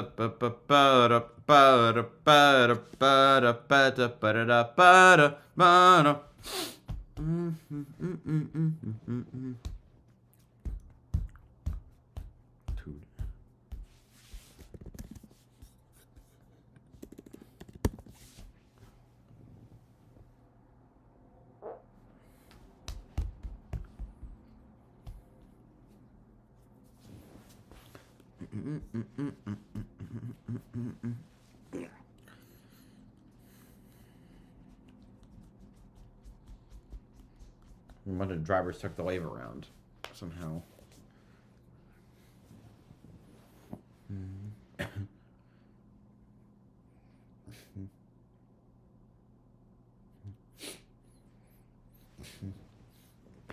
Da da ba bum. Ba da da da. Ba da da bum bum bum.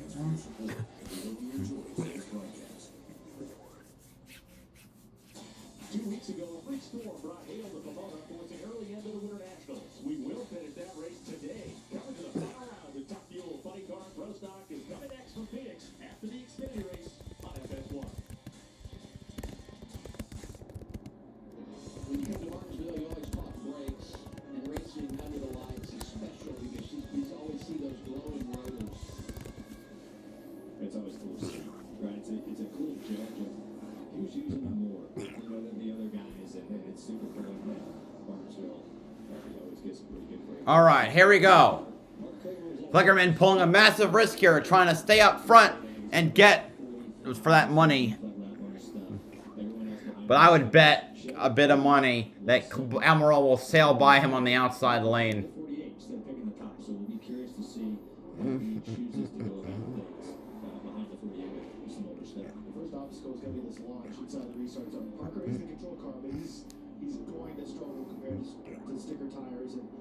All right. Here we go. He gets going. Not bad. Didn't stack up the field, but Almirola's having the faster car. He's going to sail it by. Not able to clear right off the bat, though. But he does now. So I'll update this after a few laps. Custer announced a 3 wide. Here comes Gray to the inside. He gets by, but so does Custer. And Chandler Smith third on the inside line. That's in the 4th spot. 48 now stuck on the outside. He's going to block him in there. And Chandler Smith dies low. Creed can't block it. They're going to go 3 wide through this turn. Oh, man. Custer gets forced out, but Creed prevails. Wow. Oh, Custer gets to Chandler Smith and hits the wall. Sammy Smith's going to come by into the 4th position. Clearman's fallen back to 7th, 8th.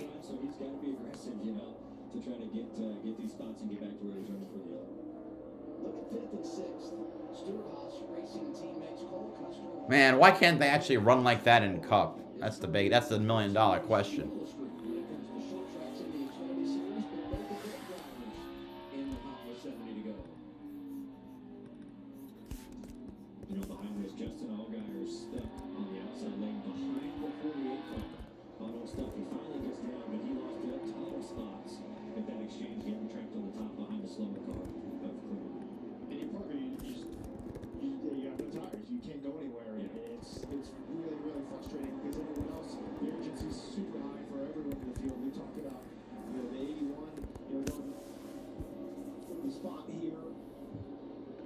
Oh, yeah.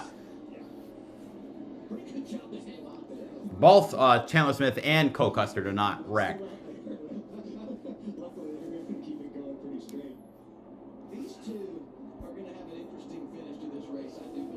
18 and the 81. Duking it out hard for 2nd place.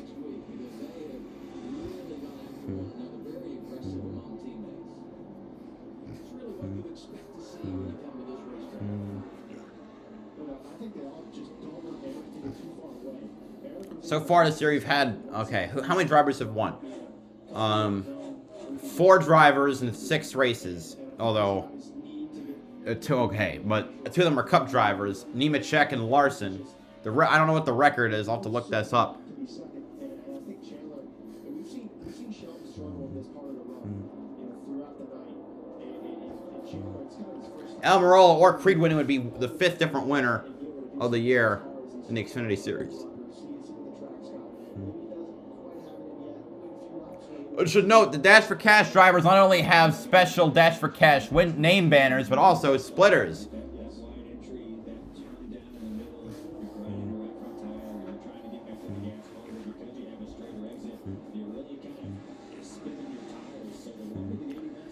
It's 8 runner-up finishes, including 2 at Martinsville. Man.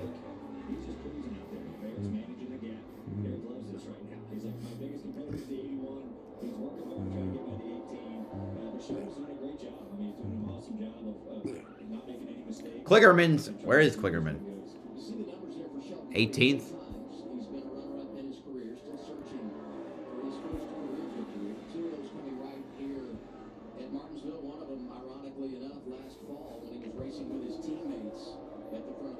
Taylor Gray and Allgaier. This is the battle for 10th.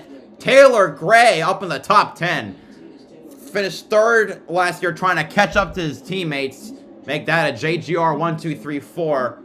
And if that 19 has some late race speed, this could definitely well be the case. I don't believe it's ever happened in the Xfinity Series. We saw the 70, one of the fastest cars there early in the race. Has lost a little bit of track position.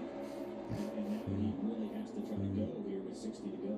And you're at a point now where there's no games to be played because you put that last Ryan Sieg trying to get back around the 19.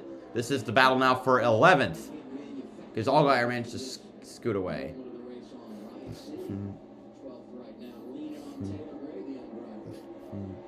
Six put together a really good run. Started 8th, went 7th in stage 1, 10th in stage 2. He's fighting for 11th right now. They did a really good job with that race team. I think Ryan's a good race car driver. Gray gets back around. Battle for behind him 13th. Jones and Alfredo. A little bit of a stack up because of where Sieg was.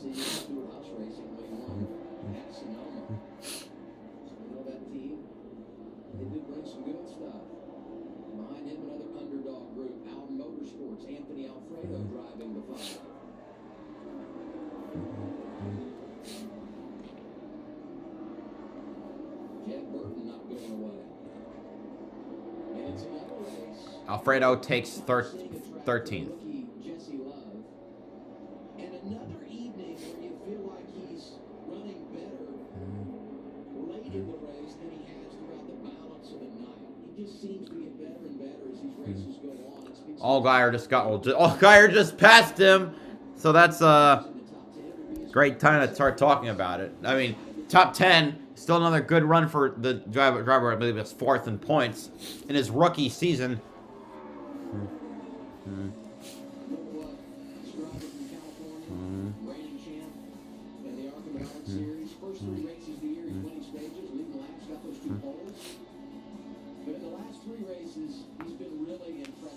And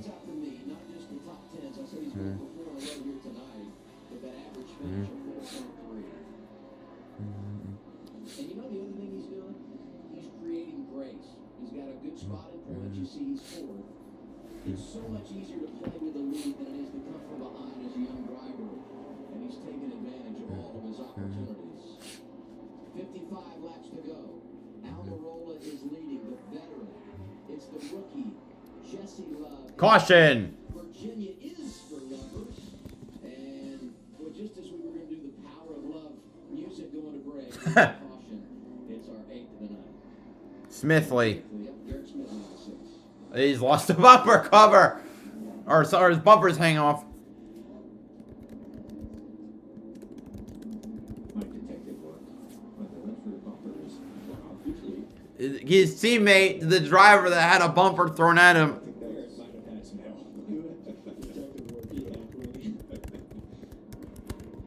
Smithley was 29 and on the lead lap. Let's go to the driver right now in 7th, Sam May. Remember when they stayed out, ran it to the end of stage 2? You know what that means? Gonna set tires. They have set tires. For the same reason why they stayed out on old tires to get away from all the mess. I think we struck a nerve here. I would not want to bury myself at the end of the race in the beehive with 50. Also, I just noticed the design of the one car. It's a heartbeat. No one else gets with him. I mean, we'll see what he does, but you're going to go to 28. It's going to be 48 laps to go by the time we get back going green. That's a long time. You know, you're losing a lot of ground. So we'll see. All right, they're gonna stay out here and just see what they can do from 7. I wasn't suggesting. Damn it. They do it. I'm just presenting the information, Austin. I wasn't even gonna let you suggest it. I wasn't even gonna let you suggest it. Kligerman pits. 53 laps to go. We're under caution. Now let's get your song in.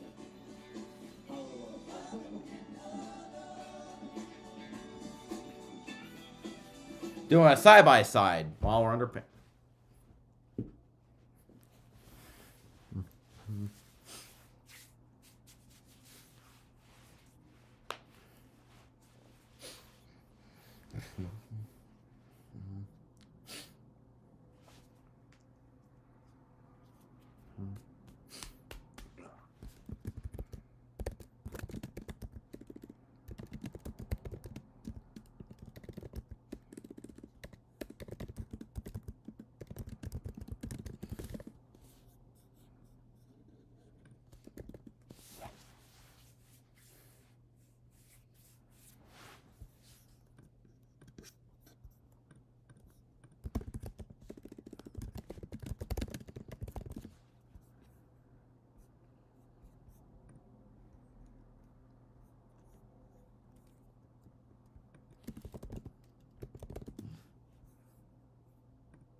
Its return to Martinsville in 2020. It raced here from 82 to 94, had a long hiatus before coming back in 2006, and then ultimately coming on a consistent basis again, as I said, in 2020. When you look at the 7 races in the last 4 or 5 years, we've had 7 different winners. In fact, if you go on back, the last 13 races here have produced 13 drivers getting to victory lane. The one common thread here, you got to drive for Joe Gibbs Racing or Junior Motorsports, because they have been able to get it done on each of those occasions.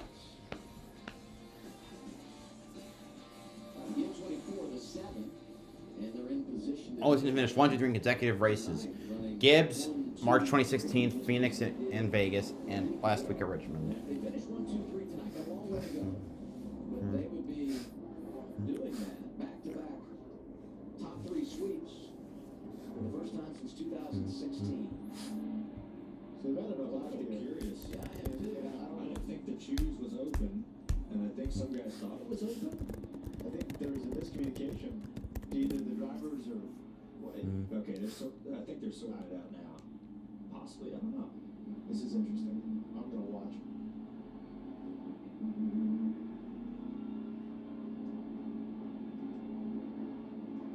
So the one to go was not transmitted to all the teams. They're going to reset, and then we'll do the cheers. That's Sammy Smith thought they all chose. right. Yeah. He's like, thank you. Are you kidding? Oh, that was weird. Before the race. Okay, Kligerman, 26th. Should be an interesting choose there. I think we've seen Sheldon be pretty aggressive on taking front row every time. I don't expect that to change.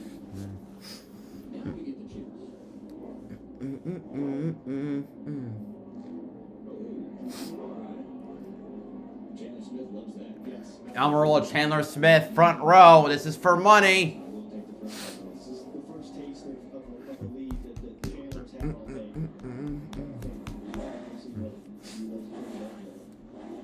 Sammy Smith thought he got a gift to move up to the front row. Chandler Smith does get the gift. But Gillard on the front row. Next to his teammate Eric Almirola. Watch Custer in the double zero row two. And Mayer. Boy, they've kind of been all over the board tonight. But he's back up there in row three next to his teammate Sammy Smith.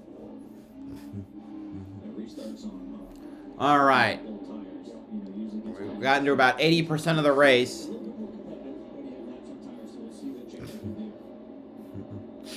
All right, it'll be 46 to go when we go green. Here we go. So Chandler Smith might have gotten a slightly better restart there. Almirola's got the advantage of the better line, though. Got about half a car ahead. They're side by side. Restart under review. 20 leads at the line, or the 81 might have just barely gotten him there. 81's definitely got the speed. 20 still has the line as he runs the 81 up the racetrack. That tells me Eric feels like he's under threat. If he's already going that move, watching him up, one lap into the restart, he's got to go. Here's Shelton Creed. Almirola leads this time, coming back to the line. Definitely more aggressive moves out of the 20 than we've seen. 18 is just lurking behind them. Washes the 81 up again.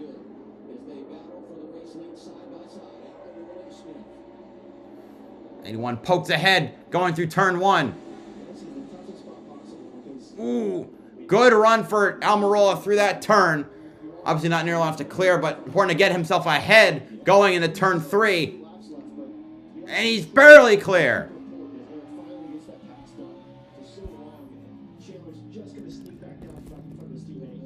Ooh, that was an awkward move for Chandler Smith, and it cost him second.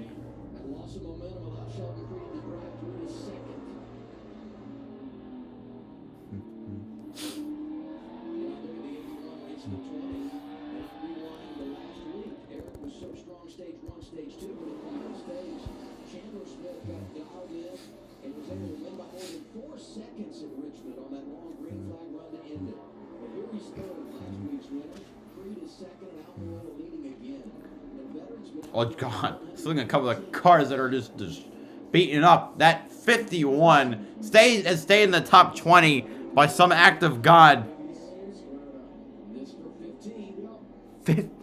Burton gets sent. Oh geez, straight wide. Burton, Williams, and Poole. The 51 is, I can't believe the 51 is still going. There's no hood, there's no bumper, the wheels are exposed, the engine's out. You can't short track race with no bumper, and yet he's managed to persevere. That is, Clements is one of my favorite independent drivers. But and the drivers around him, they are racing him fairly as well.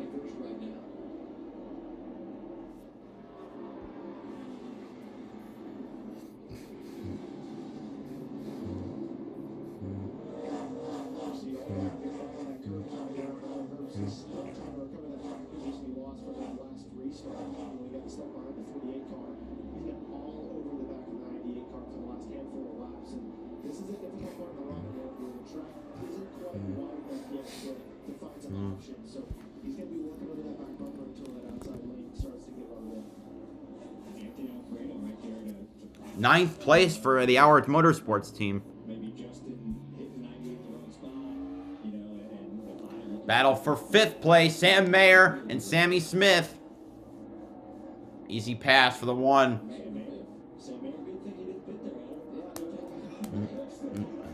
I mean, Kligerman hasn't been able to make much progress either.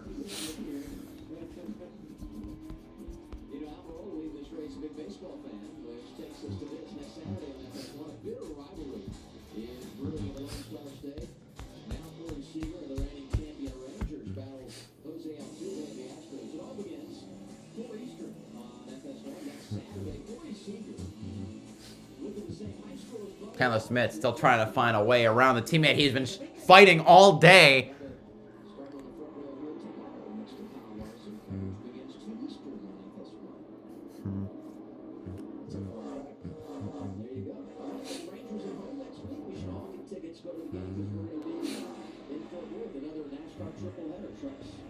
Friday night at Texas Motor Speedway. Xfinity on Saturday. Cup on Sunday. He hasn't really been able to drive away from the other Gibbs cars. Eric's probably managing the gap. He's got 6.5, 7 tenth lead. He's probably just managing everything. Coming back to 31 to go. I feel like the 81 is a little bit quicker than the 18, but the 18 actually found a little pace.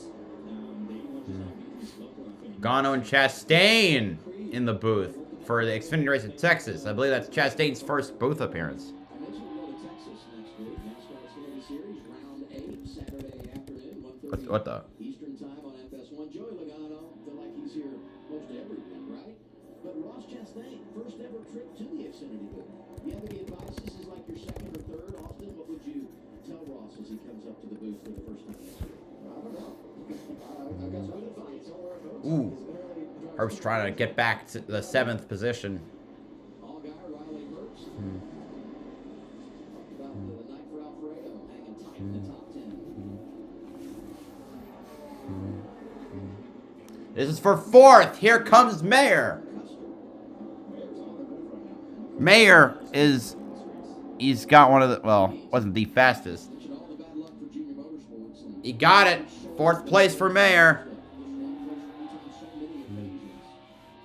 Alcohol is probably, I don't know, 10 laps away from getting some pretty dense lap traffic. We've got around this And that'll make it interesting. I was trying to attempt that an evil laugh. It was not a successful attempt. They got around. There's Honeyman.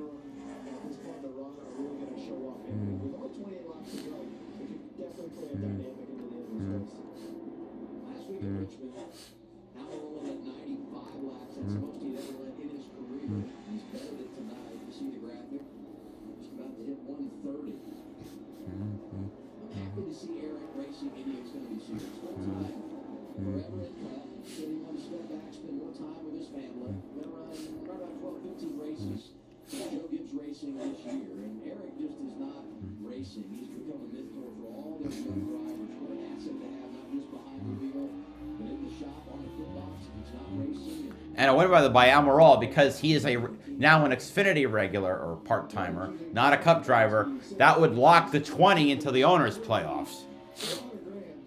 And he's also supposed to, be somewhat of a senior position. So let me give you some advice on racing in the Xfinity Series. If I'm leaving 25 laps to go, don't pass me, right? Framed really well for him, yes. 100%. Quapple, he's been stuck back in 10th. Alright, there's 2 drivers fighting that he could take advantage of. Ooh, Cranler's getting really rough on the inside of Sheldon Creed.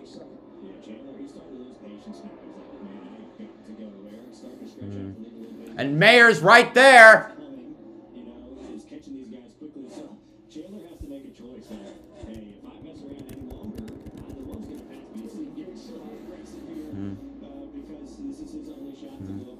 Man, you can see like he's been working the rear left quarter panel hard. Oh my God, he's almost wrecked him.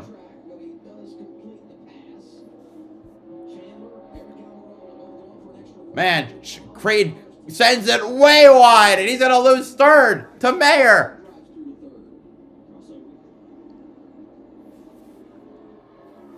He's gonna get him back though.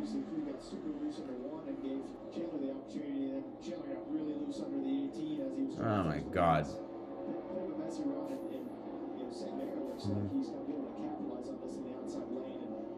Yeah, Mayer takes back, is going to hold on to 3rd.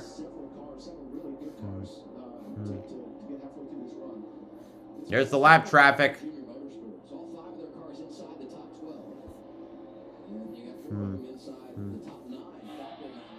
Allgaier is trying to work on Custer. Also. Since those guys started battling for second, and he's just now starting to get into lap traffic, which gives him flexibility as far as how urgent he has to be with moving those other guys a lot down. Yeah, I mean, you see one lap, you gain half a second, right? With those guys racing super hard, so that he loved that right there. Just getting a little bit of a cushion.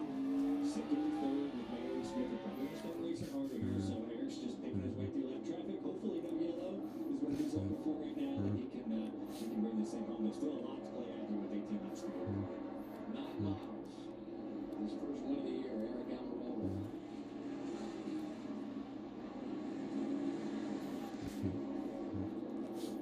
Can't say enough about the. I wonder if Mayer. I want to see Mayer make this pass. Got Sam Mayer. Hot traffic may open the door for him to get second away from Chandler Smith. I don't know if Sam has enough to go just run down the leader straight up, but if we do have a caution, He would need a caution, definitely. he was really happy about his car. Sounds like Regan's got a left in on Sam. Also, you see Sam having that good run right now. Obviously, he got shot Caution! in the race. Lost a little bit of the handle, and we got yellow on the track. How about that? 9th yellow of the night. For what? Sieg. Ryan Sieg hit the wall. I think that's one. Turn one. Such a good night. Matters changed the game.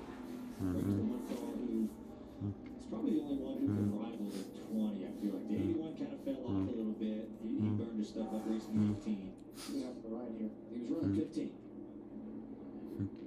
Whoa! Hard to tell. Man. Either got really loose in or had a brake lock up or lost some brakes. Yeah, you can't really tell from that angle if the left rear appears to be up. So maybe he might have got wheel hopping. You know, you kind of see that sometimes, and these cars can wheel hop. You get in the corner a little faster and get on the brakes quick, it starts channeling the rear tires, and once that happens, especially here, gosh, there's no saving it. Gonna get this restart right around 10 laps to go. And that takes me to all the dramatic finishes we've had here at Martinsville in recent years. 3 of the last 4 have ended with a last lap pass. Brandon Jones, when he won, actually stayed out the entire final stage. They were wrestling behind him, dash for cash money on the line, and he said, I'll take the win. And then the fight after between Mayer and Gibbs. That ball, Ty Gibbs. That's not a lap pass. That's a pass. That's a wreck the leader pass. And then this one.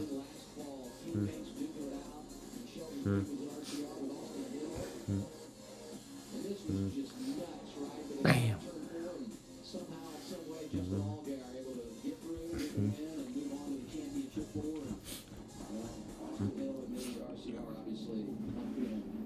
Four of the JRM cars in the top 10. If you're Sam Mayer, it is the easiest choose of your life. You're going either on the bottom or the front row. It's pretty simple. I think Chandler Smith has a very difficult decision. You know, he hung really well on the outside the last time he was there. And Chuck Creed, Justin Allgaier are kind of waiting in the wings for those decisions. But I've been waiting in the wings. I don't remember the. You know, it's the one from Tangled. The series. That's such a good song. Feel the heart racing.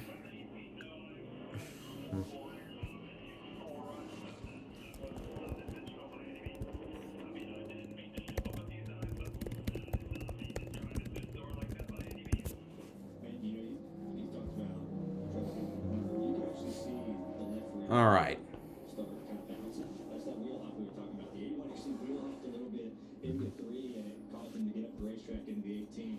That's what happens when you dive into this corner hard with a lot of wear on your tires. So, yeah, I mean, the choose, Austin, I think the 20 takes them off. You know, so the big decision is, does Chandler Smith take the front row? I feel like you have to. You got to take the front row. Tires are worn out. You did a good job. You almost got the lead last time. You hung out there for a handful of laps. The top is just getting better as tires wear out. So that's the chance you have to take right now. All right. Takes the top. Took the top. Man. Ooh. Next 3 That's a lot of trust. I believe. Yes, 100%. So there's two risks in that. Wow. Almirola picks the top. Oh yeah, that's ballsy. If there's anyone you're going to trust, it's going to be that guy. And 2, Eric saw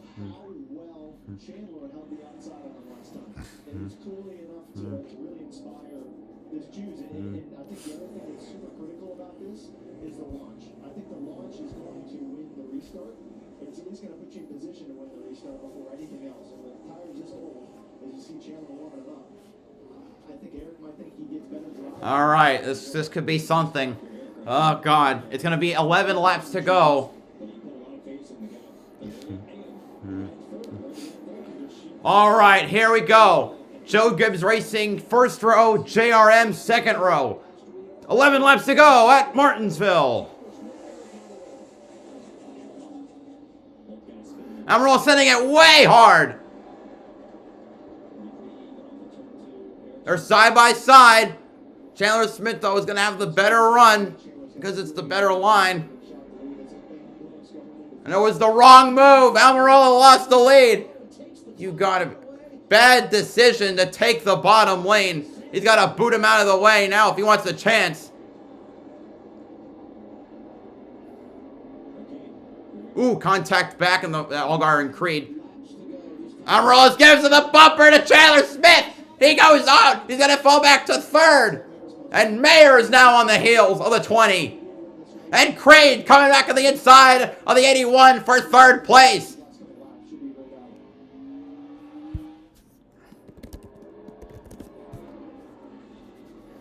But that one car is so strong.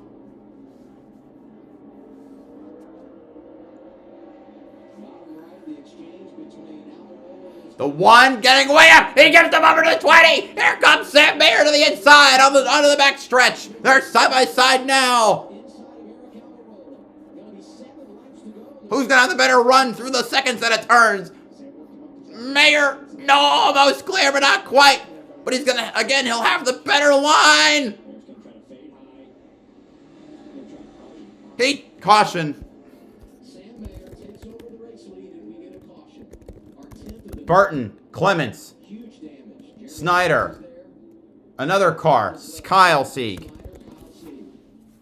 That's a shame for Jeb. Obviously, they had a really fast car tonight. Got the points in both stages. And see what happened here in Kansas.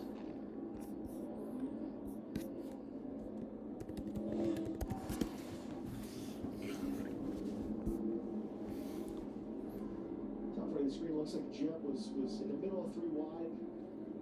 Ryan got hit as well. Oh. Clements might still be able to go. How is the 15 still running? Left rear looks cut. He might have had a cut left rear there off the floor, and you saw, yeah, I think he had a left rear down.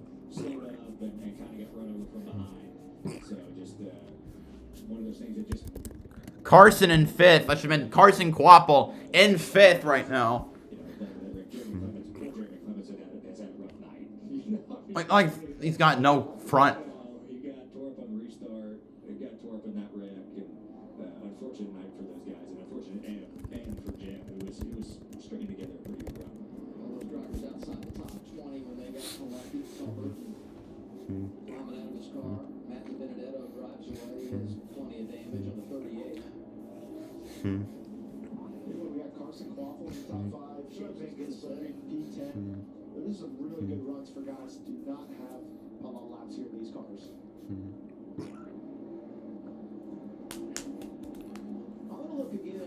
I didn't even see the 38. I thought it was, maybe I took what car, but so it was a 28, not the 38. Remember. I would say this was more contact than I was maybe expecting.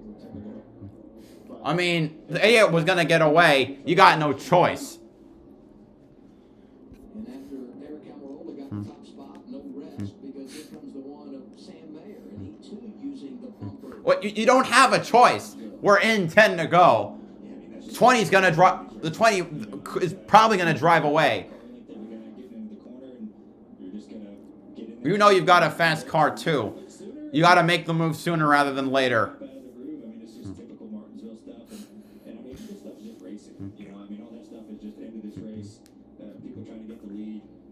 Obviously, this next restart is going to be big, and if we don't get the one to go here, it's going to be overtime. Shut up. Shut up. Come on. Adam Alexander, I know you might find it funny. Shut the hell up. is curious. But I think they've shown how good their car is, and the fact that they can manage through it, and they've established themselves now and put themselves in a spot to go out and win the race. Here's Marty. Okay. Yesterday, it was the 2-tire strategy that worked. Mayer's the one-stop strategy. Mayer's the only driver that took it. Right, because I think you got to pick the bottom, right? The 20 lost the lead on the top. The one is going to be able to choose the bottom, and then you kind of have free range, right, to kind of use up the racetrack. Use that guy on the outside of you up a little bit. You just saw that the top end didn't really have a lot of grip and speed. So, yeah, I think the one's got to choose the bottom. And I think here, you got to have a shot to win. I'm going to choose the front row, right? Or, hey, he just got moved by the one. Maybe I think third behind you, and I'm going to replay the favor for you. It's just all those little decisions that drivers have to make right now just is running through your brain of who do I owe? What's my best chance to win? Who do I trust and don't trust right now? You don't trust anybody right now. You're going to get expected to get a bumper. My heart's beating so hard. This is...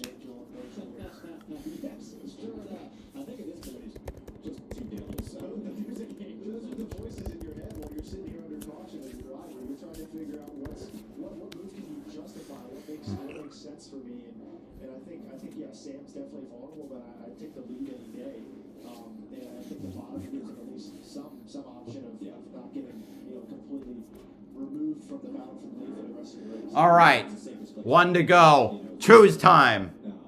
Mayer takes the bottom, which I think is correct. In this instance, there's just not enough laps left for the top. I don't think it's enough time for the top to work as well. Mayer, Amarola, Creed, Quapples. I will update the final Dash for Cash standings after the race ends, because I got to be focused on this.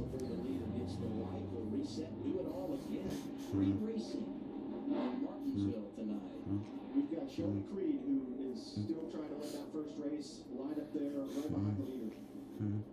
I think great opportunity for all these guys in the top 4. Where's Chandler? 5th, that's right.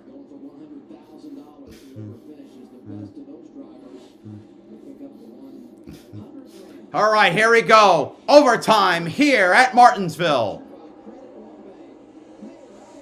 All right, here we go. Entering into turn 1. It's Mayer in the bottom. Almirola up top. Almirola getting a good run around the outside. 3 wide. Oh, man. It caused... they didn't wreck, but allowed Almirola to get by. Oh, man. That helped his teammate, that's for sure. Almirola slips through and is going to take the white flag. 1.5 mile to go at Martinsville. Mayer trying to hold on a second as Chandler Smith gets a little edgy. There's Carson Quapple in 4th place. 20 car. Oh, we got a massive wreck. It's Herbst, and the race is over. And Eric Almirola, for the first time since 2017 in this series, will take the win.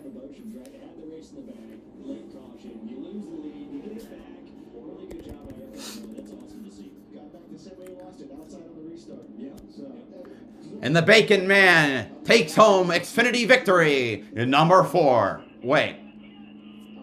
Number 5. And I was wrong, and I just remembered he won at Sonoma. So, oops. On a short track in the top 3 series of NASCAR, his 5th career win in an Xfinity car, and the 2nd win this season for the 2010 John Hunter Nemechek got him there at Las Vegas. Let's go back to that restart.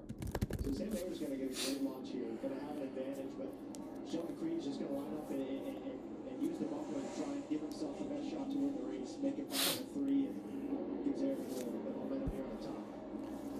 Man, that was an incredibly gutsy move by Creed. It did not pay off.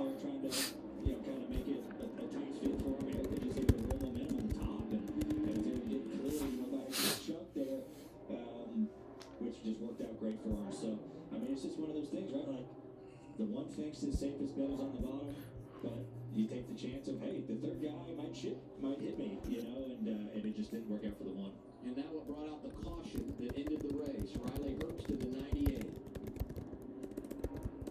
Backs it into the wall.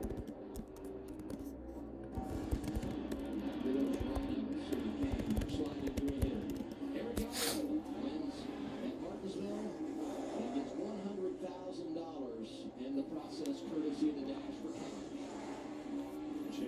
Carson Quapple, E4, first All right. Dexter being 20th. Blaine Perkins in 15th.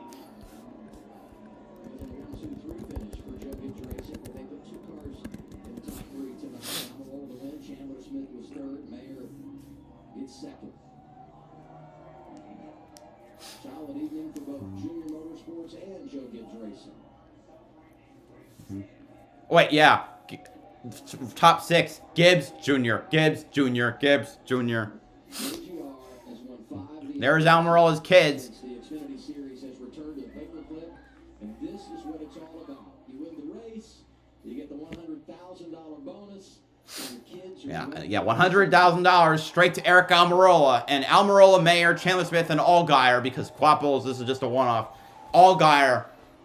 So those are the 4 that will be running for the money. Texas.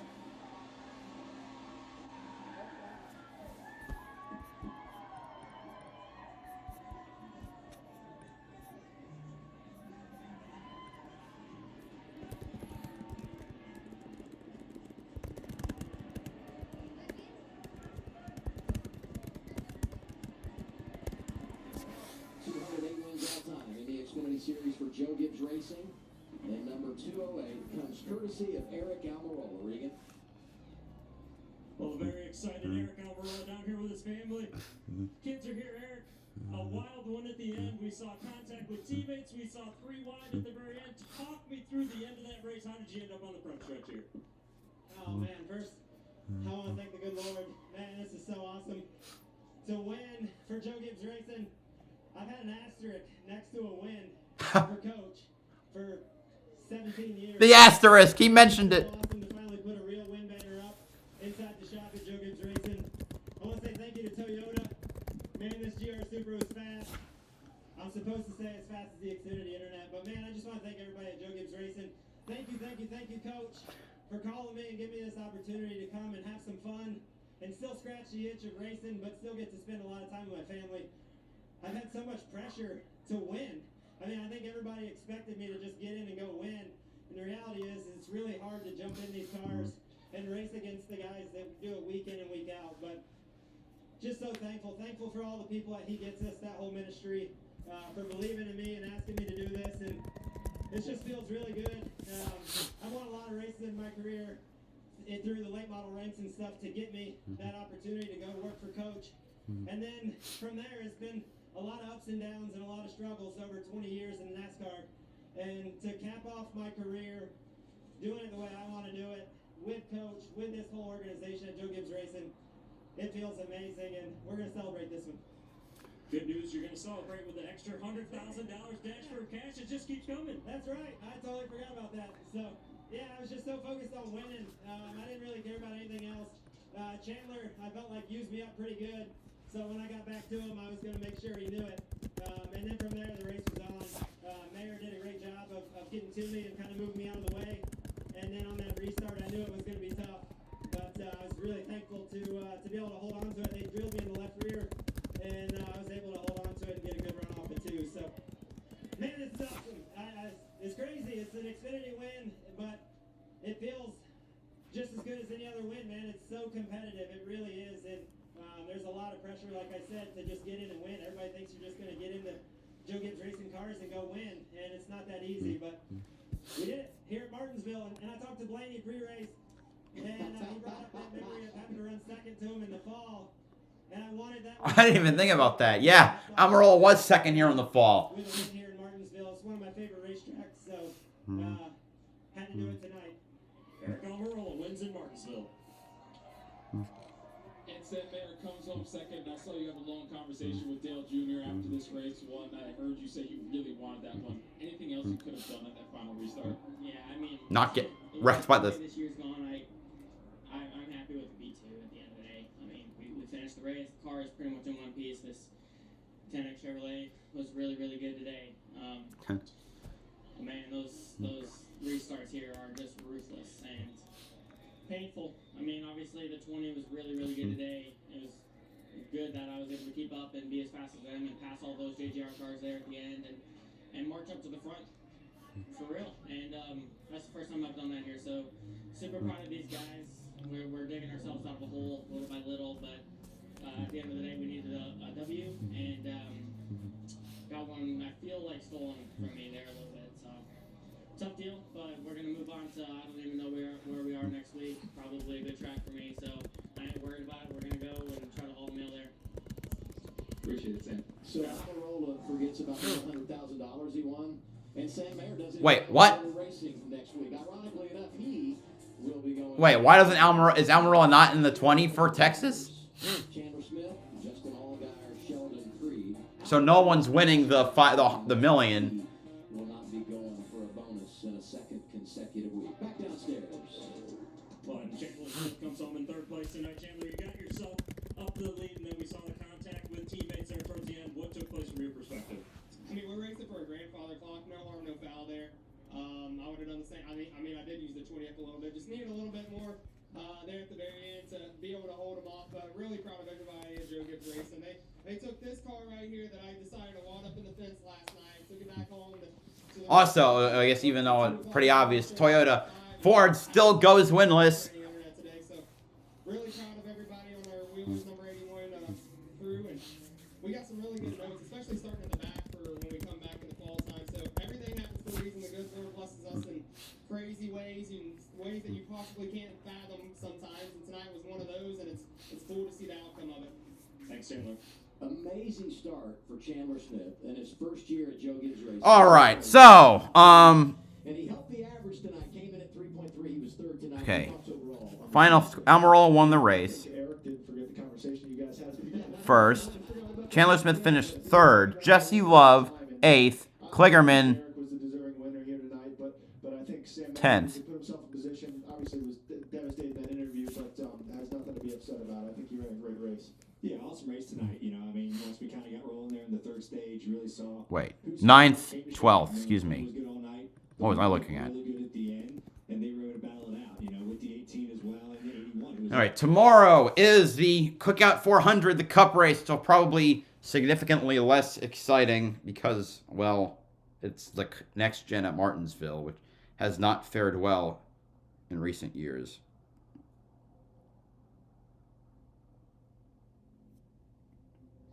We hit the sub goal. And we hit the view goal. Wow. Thank you all so much for showing up for this. As I said, tomorrow at 3 p.m. is the Martinsville Cup race. We'll see if we get another, if Hendrick can pull off the win with their Ruby cars, if Ford can win, or if we can get a 6th different winner on the season. Thank you so much for watching. BowserJrXD signing off. Have a good one.